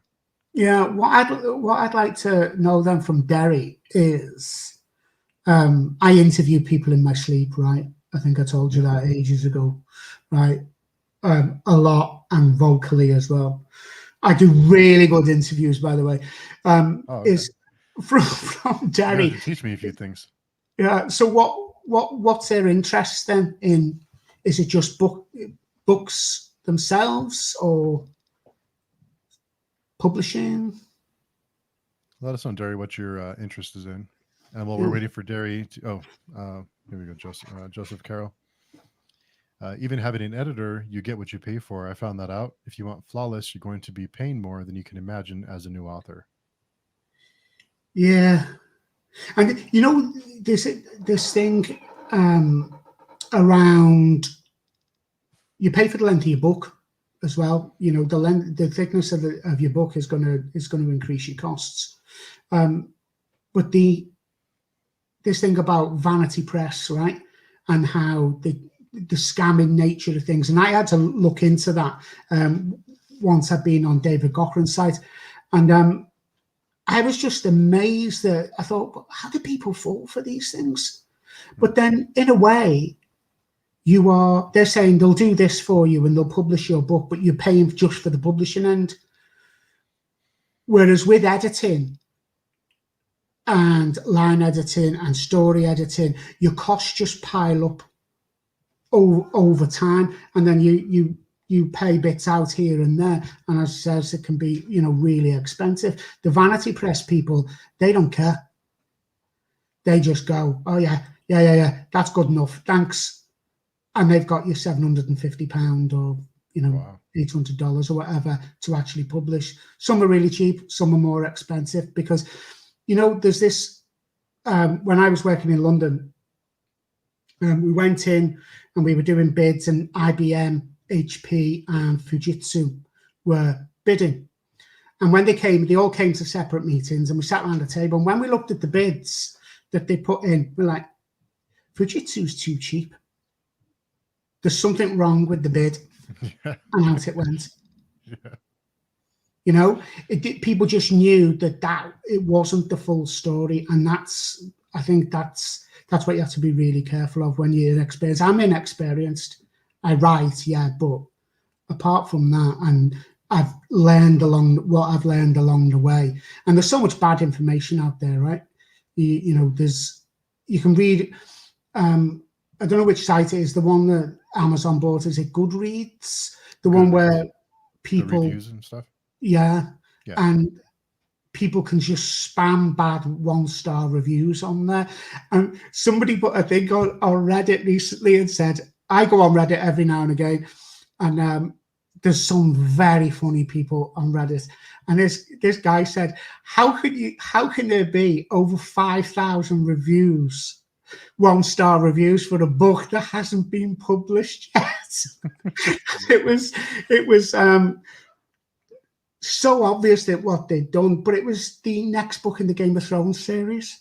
You know, over 5, 6. So in terms of algorithms, how long is it going to take before Amazon catch up with that? Because apparently Amazon are not dealing with that type of thing. No, they don't care. No. I think Amazon, you know, Amazon get a lot of bad press, and some of it is definitely hitting them in the right places. But then there's some of it that's just unfair. There are so many businesses out there ready to take your money that would scam you for everything. You got funeral directors, you know. Yeah. You that's truly terrible. Yeah. So there's always somebody who's going to take your money off you if you're prepared to part with it. And they can, you know, it's a con. Vanity presses and things like that are cons. So you do get what you pay for, but you don't want to pay too much. Yeah. Yeah. Derry says, I'm interested in the creation of stories in any kind of media and the ways they reach an audience. But my best friend is inherently an artist and creates simply because it's part of her. And hearing self-pub authors speak reminds me of the same thing.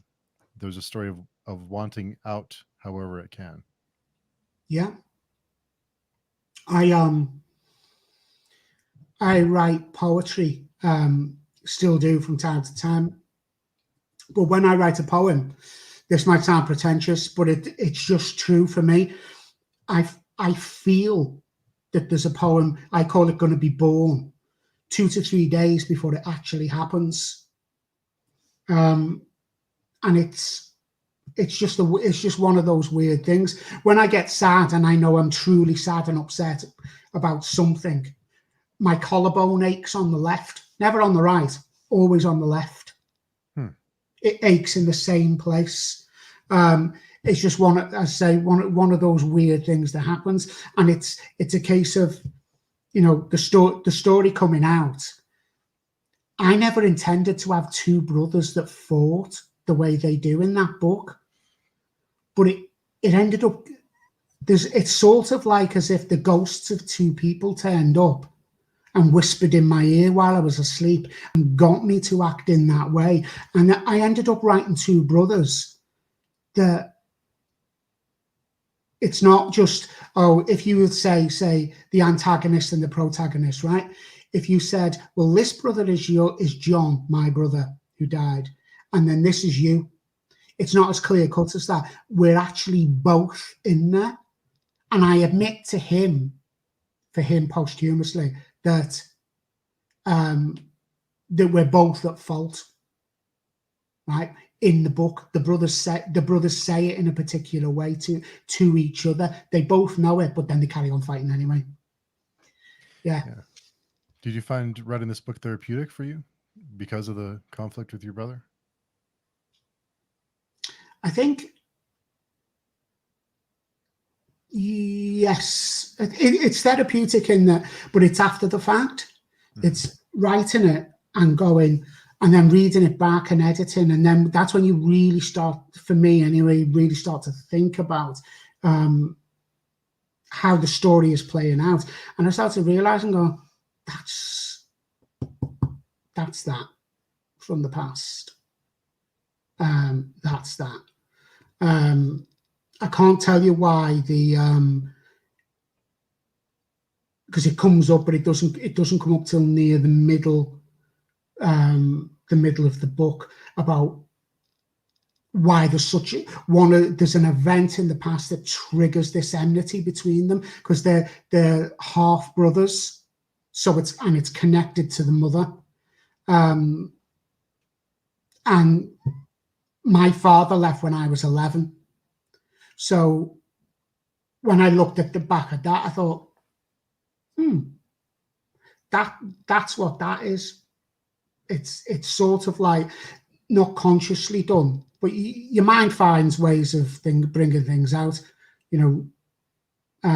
So I think, yeah, in some sense it's been therapeutic, but it is at its core a fantasy book that just happens to tell a story that is, well, it doesn't just happen. I did it consciously, but tells a story about people and so it's about individuals, family, groups, society.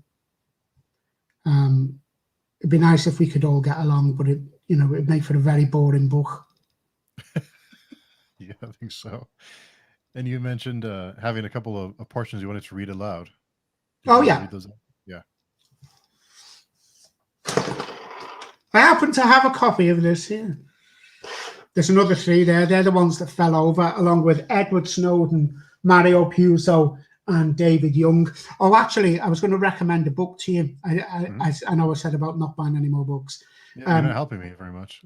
No, don't buy any more books, but here's some books you should read. But let me just pick this up. Right, this guy, Starsy Wolf. It's a trilogy of books, right? And there's the one before this is called Starsy Child. Now, it's essentially about a little girl found murdered near the Berlin Wall, and how in a world where crime isn't supposed to exist, like there's a book called Child 13, which is along that premise about Soviet Russia, how that plays out when something needs to be investigated but shouldn't really happen. And I haven't read that one yet. I read A Starsy Child, and I think you would enjoy it. It's a really, really well-written book. But there's another one, which is even, I would say, but closer to home for you, called Child 13. They made a movie of it, and it got traditionally published, and then somebody accessed the rights for it. Really? Child 13 is excellent. It starts with the most bizarre incident and then leaves that incident behind in the past, and then moves forward in Soviet Russia. Do you remember the author? No. Child 13, it's called. They may 13th Child, or no, it's called Child 13 because it's the 13th child that's being murdered. Let's see. Patricia Reed? No. No. I'll look it up. I'll message you another time. Okay. Right. Back to this magnum opus. All right. I highlighted 2 bits. All right, so I'll just very, very briefly give you there's a city which is on the map. You can see it there just in the background, called Klykos. And Klykos is run by a different guy he's the provincial magistrate. But it's not, he's funny, but he's brutal and he's out for himself. Okay, like a lot of sort of politicians and that sort of thing. But at the same time, you can laugh at the things he does and says. And he runs a fighting ring, which is when he took over, he took out a dwarven crypt. So he exhumed all the bodies, smashed everything, and turned it into a fighting ring, sacrilegious, right? And did it purposefully. It's like stamping his authority. This is what I think of dwarves. So there's a fight about a fight happening. All right, I'll read from this. A loud cry of pain. So this is, if I show you it there, this is the end of the previous section. Well, wait a minute. You can't write in your books. That's against the rules. You can't highlight or write in your books. I guess you get a pass because it's your book. But yeah, I know what you mean. That's against the rules. There's a copy over there, and there's 3 copies here as well. But in my defense, this has got errors in it. Okay. So okay, you get pass this time. A loud cry of pain drew their attention back to the fight. A nose had been reduced to what looked like a crushed mushroom, a steady line of blood pouring from the ruin. The crowd heaped the usual mix of abuse and encouragement on them.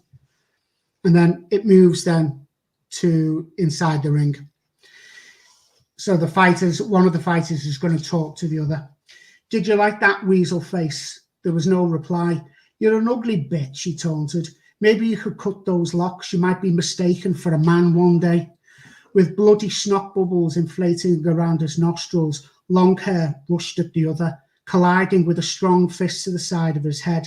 An uppercut to the chin followed. The bones of his eye socket shielded the jelly of his eye, and his head turned sharply. The uppercut drove him backwards, and he was staggering before going down. There was silence all around. Cheering followed, and now useless paper slips sailed towards the ring. That was unexpected, Vasco called to the winner. Nevertheless, a sharp knockout. He remained seated, offering a lukewarm toast to the victor. You can approach, he said. Alar held up a small cloth bag. The magistrate awards you the winner's purse. I'll take it, the fighter said. You will look at me when you speak and alter your tone. This is my house, and you receive only what I decide to give. What's your name? The elf tipped the bag, allowing the coins to spill to the floor. Medea, son of Valeri, he said with scant emotion. The change master, who had been attending to his clients, knocked his seat over, stumbling and rising, only to trip over them again. The fighter turned towards him, cold hatred in his eyes, his teeth clenched. The change master appears overcome, Alar, Vasco said, his lip curling slightly. He eyed Medea, recognizing the mind bent on vengeance from prior experience. I'm sensing there is history between our change master and yourself. Is he about to die, Magia? The elf was trying to hide behind Alar, who grabbed him by his collar and dragged him back into harm's way. Medea. What? My name is Medea. I'm the provincial magistrate, Vasco replied. His tone was dry. My father died, presumably, Vasco said, pointing idly at the change master. He continued. He's involved somehow. I can explain what's happening here, Magistrate, the change master said, his breath rushing in and out. You've already done that, Vasco said. I have? Yes, when you tried to run away. I know you don't fight, but cowardice is something I frown upon completely. The change master squirmed under Vasco's stare. Let's get the next fight prepped, Alar. He focused on Medea. Tell me what you want to do and why I should let you do it. Alar dispatched a boy to ringside. Medea remained standing, and Vasco was placing a dagger on his lap. He tapped the hilt. Just in case, he said. A smile of barbed hooks followed. He poked a thumb at the man Alar held. If he sat over there, would he be dead by now? Medea nodded, seriously bloodied and broken at the least.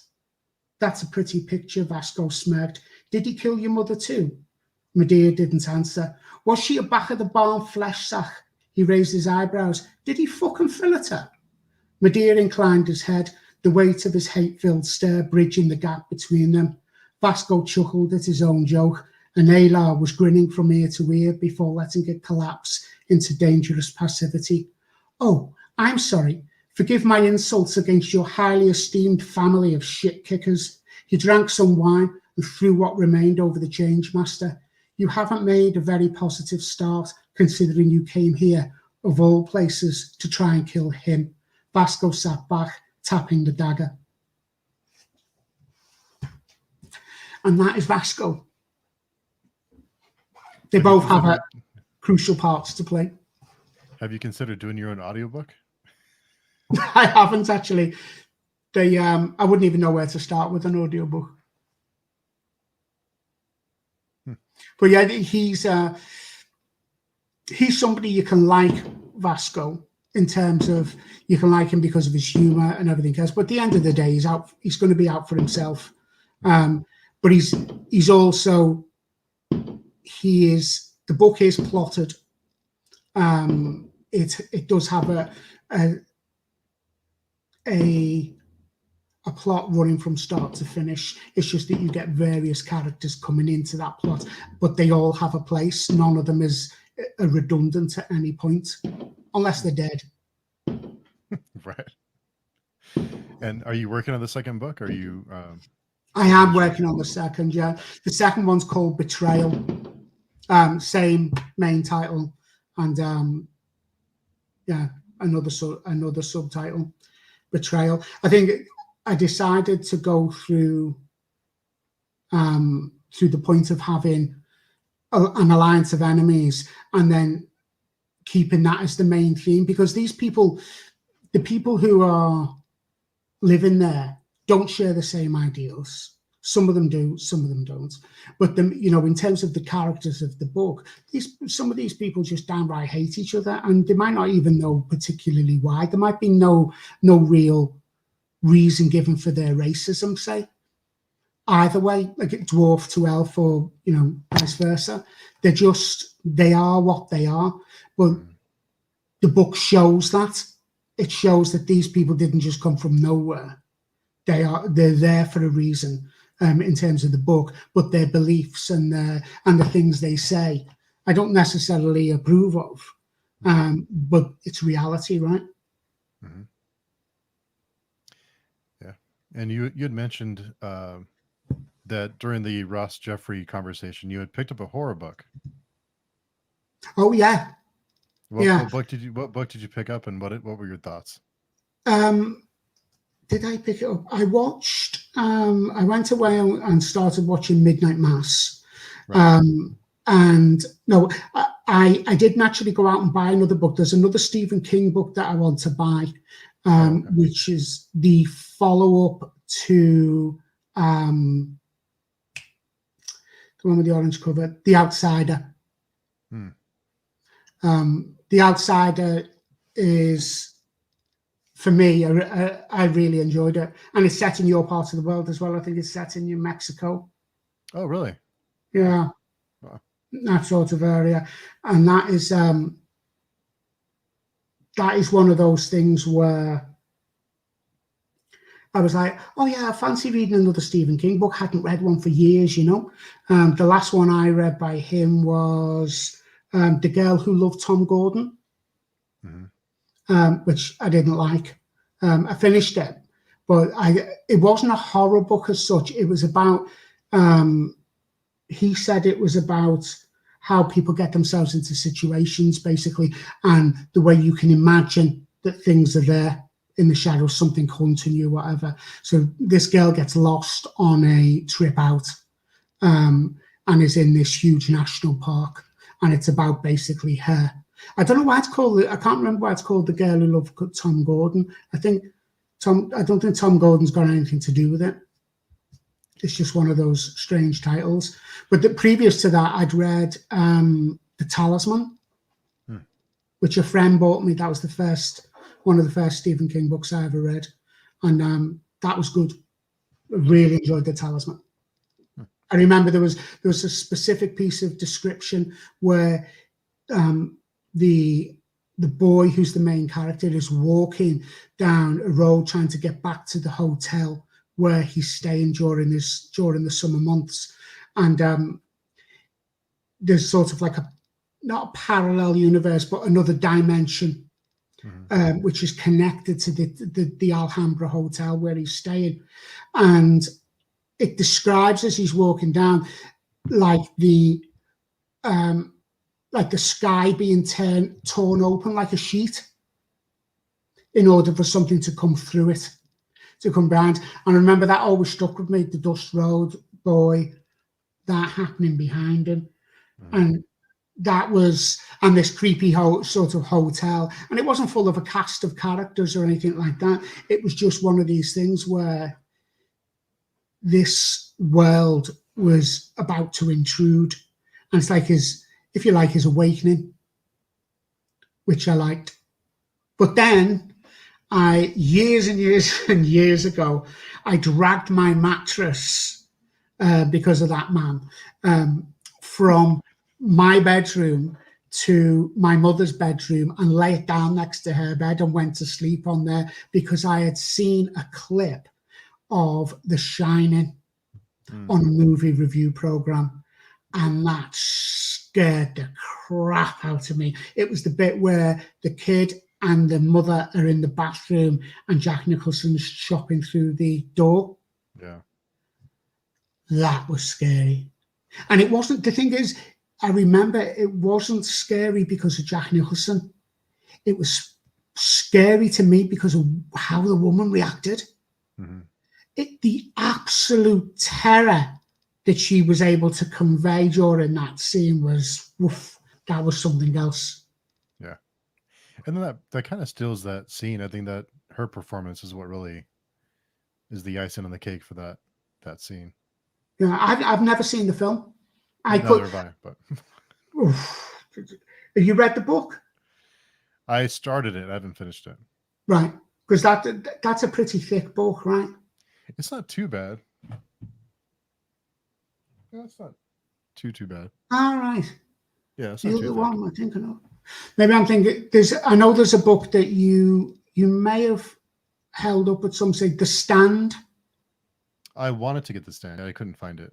The Right. version I wanted. Yeah. Right. Yeah, I think, was that with Ross Jeffrey you were talking about that? I Not being able to get the version you wanted.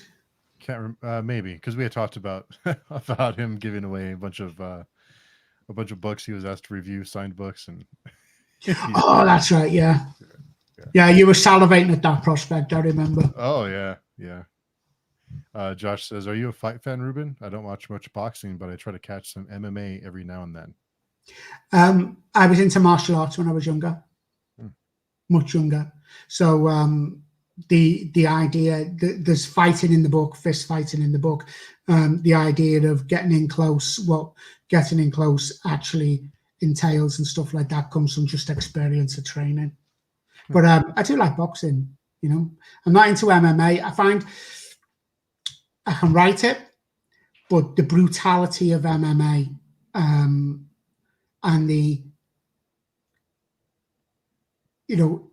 it's a discipline, right? You've got to have a certain attitude to get in there. But I don't know, it seems too brutal to me. Boxing's more controlled. You go down and you can't be touched. Whereas in MMA, it's something else entirely. It's funny because I've thought about this a lot, especially back in the mid 2000s when MMA was called, human chicken fighting by, I think John McCain said that famously when they were trying to get a license in Arizona. But I wonder if getting punched 300 times in the head and if during 12 rounds is worse than being in an armbar or getting choked, with a choke or, I wonder what's worse. Is that the prolonged over the course of a career is getting punched in the head 500 times a night for X many of fights? Is that worse over time than it is to have a few ugly knockouts? It's a fair point. I suppose when you take boxing, it's people call it the noble art and things like that. The sweet science, yeah. There is elements of that to it. MMA, it's very technical and everything else. There's talent involved and hard work, but it's the really visceral nature of MMA that sort of I don't particularly like. Yeah, the unpredictability, because there's so many different disciplines that you have to be prepared for pretty much anything. Yeah, I mean it's down to what people want to enjoy, isn't it? If two grown men or two women want to get in the ring and knock 7 bells out of each other and they know the risks, we get in cars every day.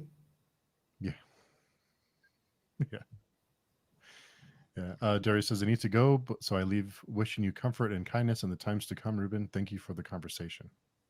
Thank you. Thank you for sticking around so long. And Joseph Carroll says, MMA has been proven much safer. Yeah, I think there may have been studies on it, but I think the brain, especially the damages to your brain that happens over the course of a career in boxing versus a course of a career in MMA, while you're going to suffer injuries either way, but I think it's less, especially on your cognitive functions. I think it's less in MMA, but I may be wrong. But I think.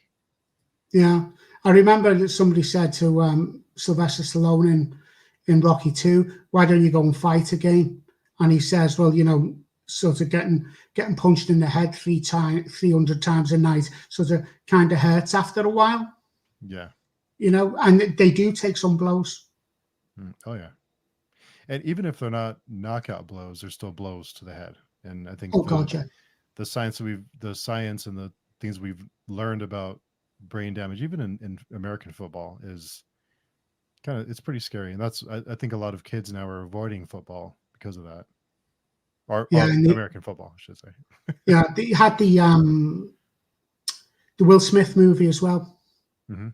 About concussion, which I watched, and I was a bit disappointed with the movie, but in terms of the facts and things that came out after it, and I looked at what had happened before it, when his research was being published and stuff, and afterwards, and it is shocking.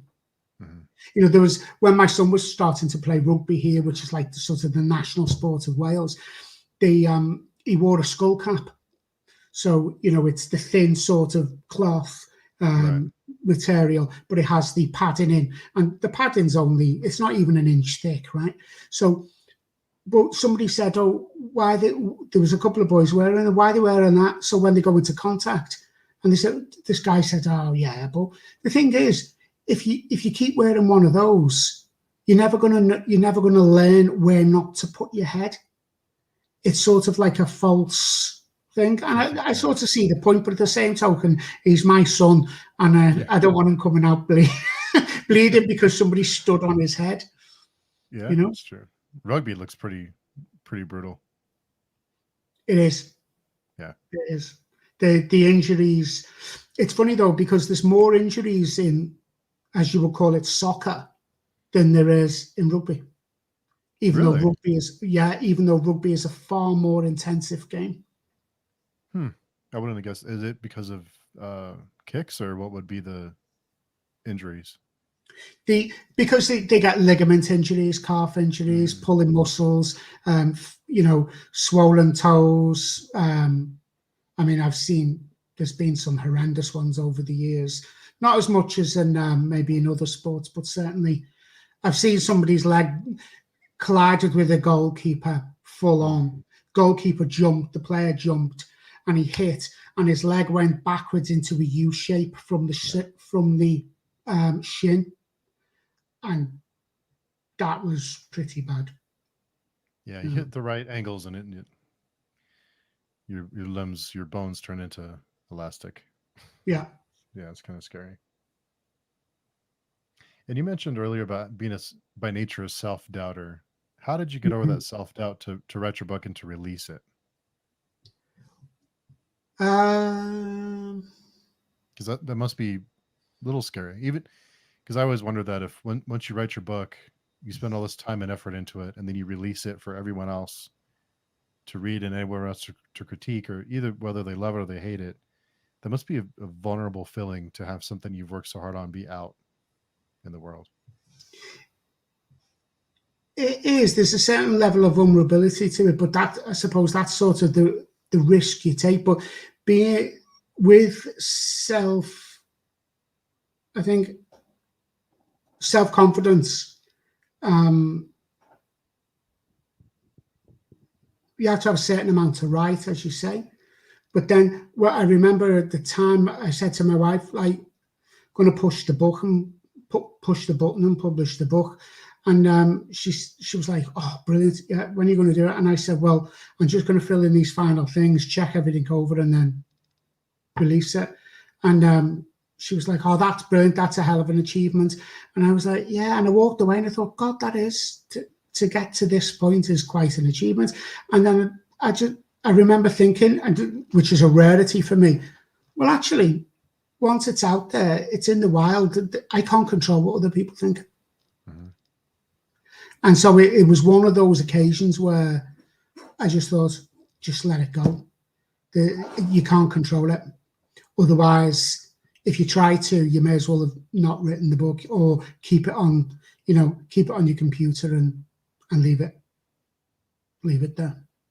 I guess what's worse or what's scarier is having something you've worked so hard on, never have anyone experience, or just having it out and letting people enjoy it, whether they enjoy it or they dislike it, they still experience it. And Yeah, I can't remember who it was. They said, I think it might have been Ricky Gervais said that at least if they love it or they hate it, at least they've had a reaction. mhm. They've had an emotional response to something you've said or written. And I don't know if you've seen Afterlife, the show he wrote. I don't think so. An incredible program. Funny, makes you upset, crying. It's so human, and he puts you through all of the different human emotions that you could, where he makes you cringe like he did in The Office. But then he also makes you like think, God, I've had that attitude. In it, the guy's wife, Tony, works at a local newspaper, and his wife gets cancer and she dies, and she's already gone by the time the series starts. What you get is him watching on a laptop videos that she recorded for him when she was ill. Mhm. And you see him in sort of like the pits of despair with it. And then he just decides one day, well, I'll tell you what, I'm going to go out and I'm just going to be whatever I want to be to anybody. So if I want to insult someone, I'll just insult them. And so then he realizes that as he goes along, he starts interacting with people he's never met before or work colleagues, and he starts to see things slightly differently over the two series. There's a third one coming out, which is going to be the final one. And it's funny. It's acidic in some parts of it because you think, oh my God, you should have said that. That's terrible. And then there's some parts which, as I say, they make you cry. They're so touching because they're so realistic. I watched it for the first time before we knew my wife had cancer. She said to me a couple of months ago, I think I could watch that again now. You know, and I've watched part of it. He did another one called Derek. And Derek is a guy with special needs who works in a nursing home and loves everybody. Everybody loves him. The cast of characters in the nursing home that he interacts with are funny as well. But there's one part where he loves the dogs. Dogs come in to see people, and he always plays with this dog called Ivor. But Ivor goes to the vet and has to be put down. And you see Ricky Gervais's acting at that point is just phenomenal. But the way he manages to get that dialogue just right so that he pins you with it. It's one of those moments like you probably get with horror where it's repulsive, but you can't look away. Mm-hmm. You know that someone's going to die, and you know they're going to die in a gruesome fashion because that's what the person does to them. But you carry on reading or you carry on watching. And that's what he does. He just sort of sucks you into that moment where this dog's about to be put down, and this guy is full of love for the dog and doesn't want the dog to die, but doesn't want him to be in any more pain. And I've watched just that scene by itself and cried, sat there in tears, just watching it, because I've got two dogs, but also because it's just great writing. You know? Yeah. I did see I think it was the BBC version of Extras. Is that? Oh, yes. Yes, that was hilarious. Yeah, that was great. The David Bowie song that he... Yes. Yes. Tragic Little Fat Man. Yeah, that was great. That was wonderful. I've seen that so many times. Joseph Carroll says, knee and ankle blowouts in soccer all the time. Yes. And he also has a question for you. Reuben, are you a plotter or pantser? As with most things in life, I am a mixture of both. I really do. If you looked at it from a point of view at the very beginning, I was looking at characters and like an arc. Where would they go? Where would they start? Where would they go? And how would you be able to plot that? How would you make it happen? But then as I write, I come up with ideas and I put them in. But I know where the story is going as well. So as I'm writing, I question whether or not it's serving the plot and it's serving the characters. I think that's, a lot of people think either or, but I think if we all looked at it, Terry Brooks, I know, is firmly in the plotter. He plans his books out, because I've got his books called Sometimes the Magic Works. Stephen King is a pantser through and through. What Stephen King does is he says, like the girl who loved Tom Gordon, but I think it didn't work in that respect. No disrespect to him, but I just don't think it worked. Is throw the characters down, put them in a situation, and watch what happens. One of the things I think where they do that brilliantly, there's two examples in film. The Tom Hanks film Castaway, when you think that you see him at the beginning and then the rest of the film for over 2 hours is him on a desert island by himself, and you just wonder, how did they make that work? Because to me, it's such a great movie. And then the other one is Stephen King's Cujo. It's a woman and a boy trapped in a car with a dog on the outside. Okay. And what happens next? If you were making a movie and, I went to somebody and said, this is what happens, an elevator, pitch, they go, what?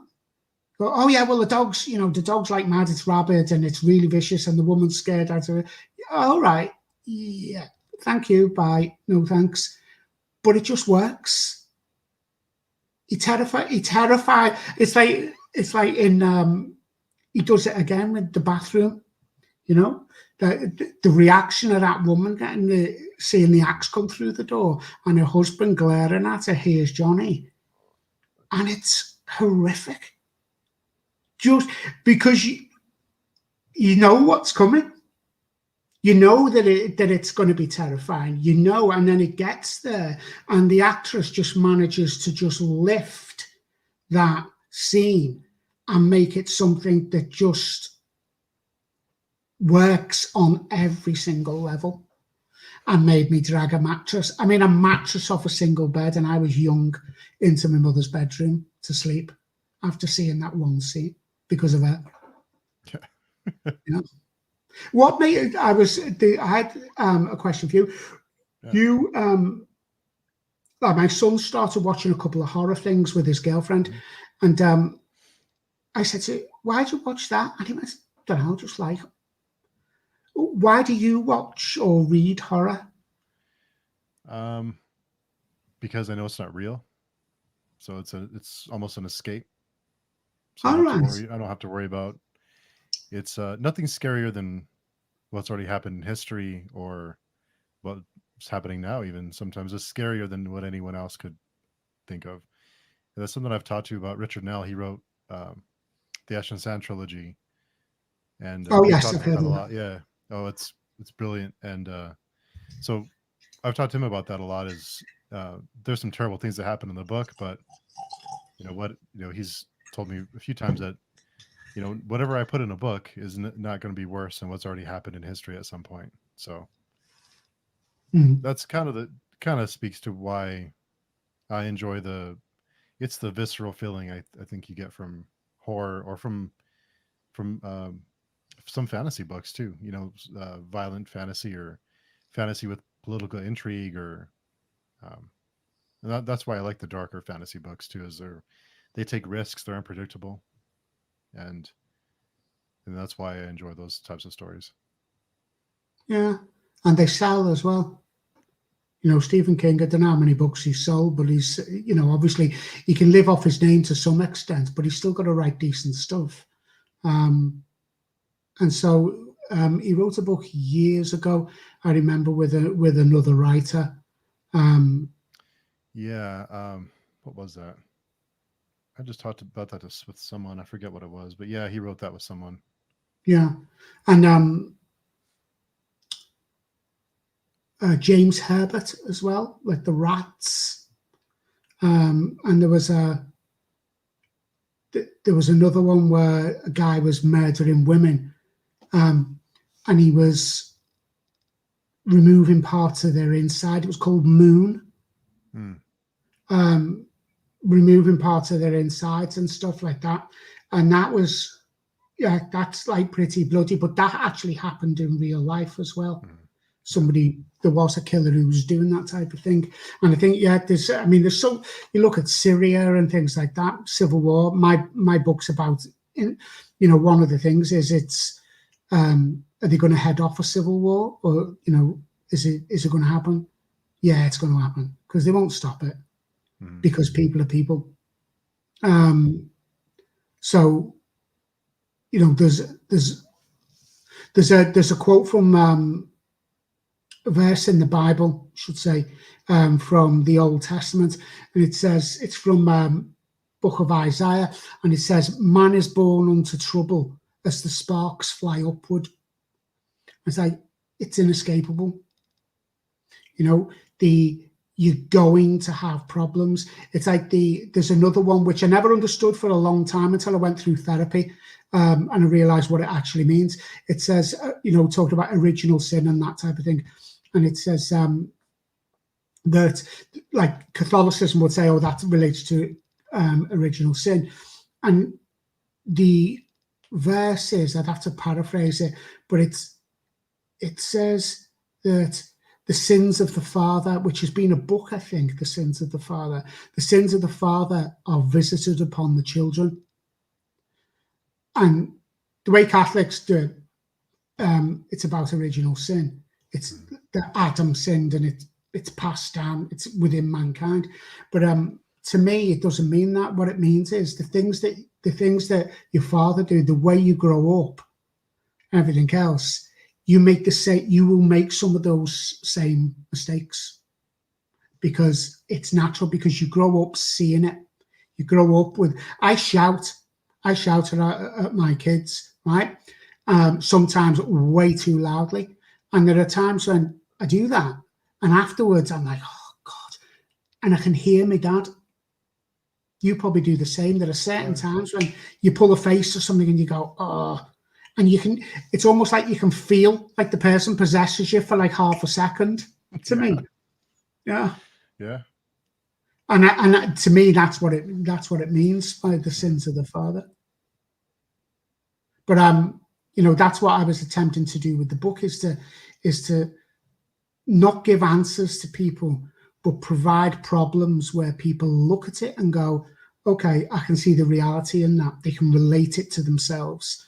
And then they can look at society, look outward as well, and go, yeah, extremism. Because there's extremists in the book. They're prepared to have a war because they think it's the right thing to do. They think their honour's been injured. They've had their resources taken away from them. Their economic power's gone. These people are dominating with their religion that we didn't want anyway. And it's basically taken over our old ways. They built their big cathedral, and we don't like that, and we want it different. We want it back the way it was. But then you might get people say in society who think, well, we don't want that. We don't want war, and we don't want conflict. What we want is change. But then there'll be people who say the disguised change is where it's more extreme, where the change itself is more extreme, where it swings too much the opposite way, sort of caught in the middle. They were trying to balance things out, which is in a way what Radvir is doing. Radvir and Ulrich are the two brothers, the two dwarfs, and he's the more reasonable, the placid, the one who doesn't want to be a leader, but is being pushed towards it. But he's not only being pushed towards it because of events that are happening that are outside of his control. He's being pushed towards it because of the actions of his brother as well.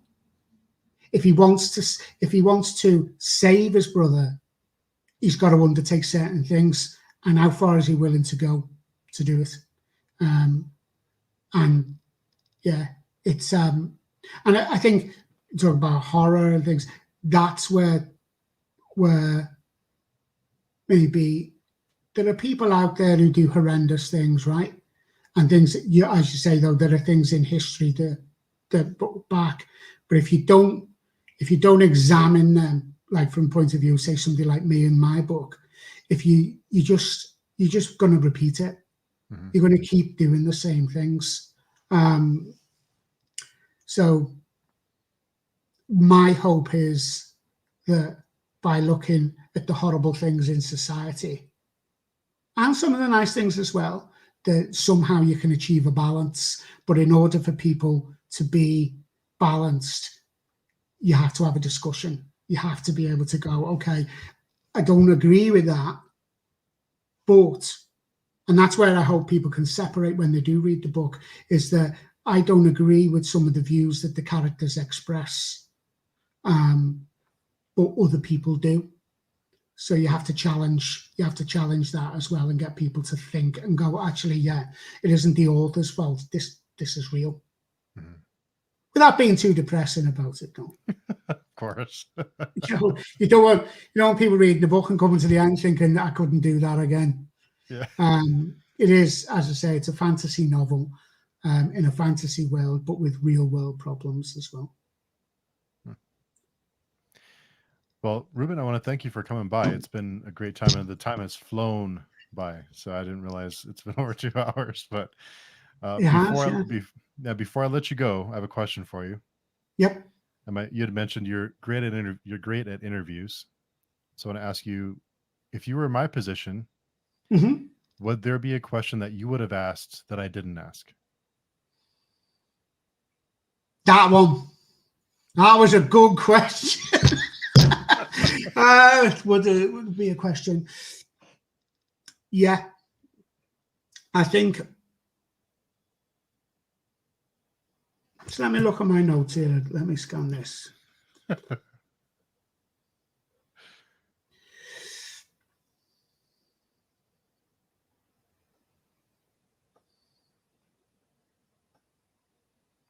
Well, at least it wasn't obvious, so I guess I'm off to a decent start. Yeah, no, that's good.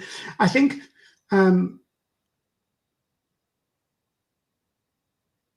see, in my case, I wrote it so that people engage with the characters, so they engage with the story, and then hopefully engage with the ideas, and have ideas of their own. So I suppose that a question that I would look at is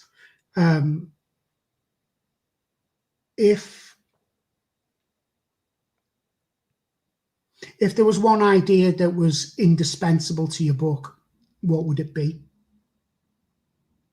You know, something that's between the lines, because I think, you know, I've explained some of it. I haven't explained all of it. The idea, I suppose, if you look at it, take out the story and everything else. For me, it would be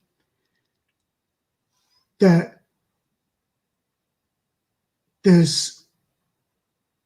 if you're writing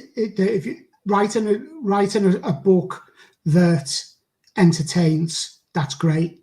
But if there's ideas within there, if you're presenting something to provoke thought, then if you took that away, what would you have? You know, what would you have left? So yeah, what would be the idea that underpins it? Like the 1-star review on Apple Books said, you know, there was no. It says it's strobes. I like the review, to be honest. I thought, you know, yeah, fair enough.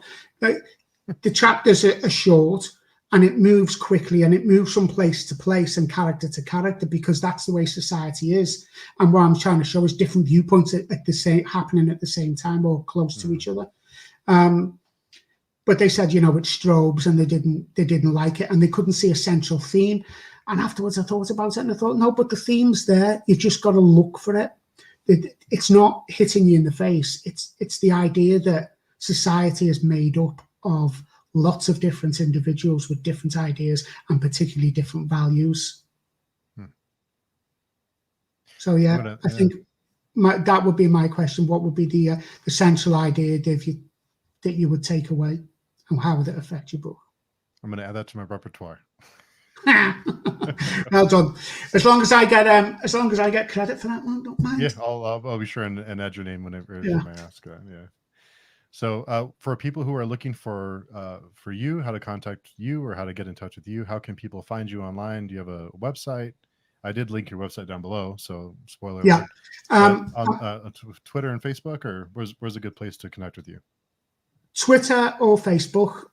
Probably the easiest one, I think, is Twitter rather. I don't hang around on Facebook as much as Twitter.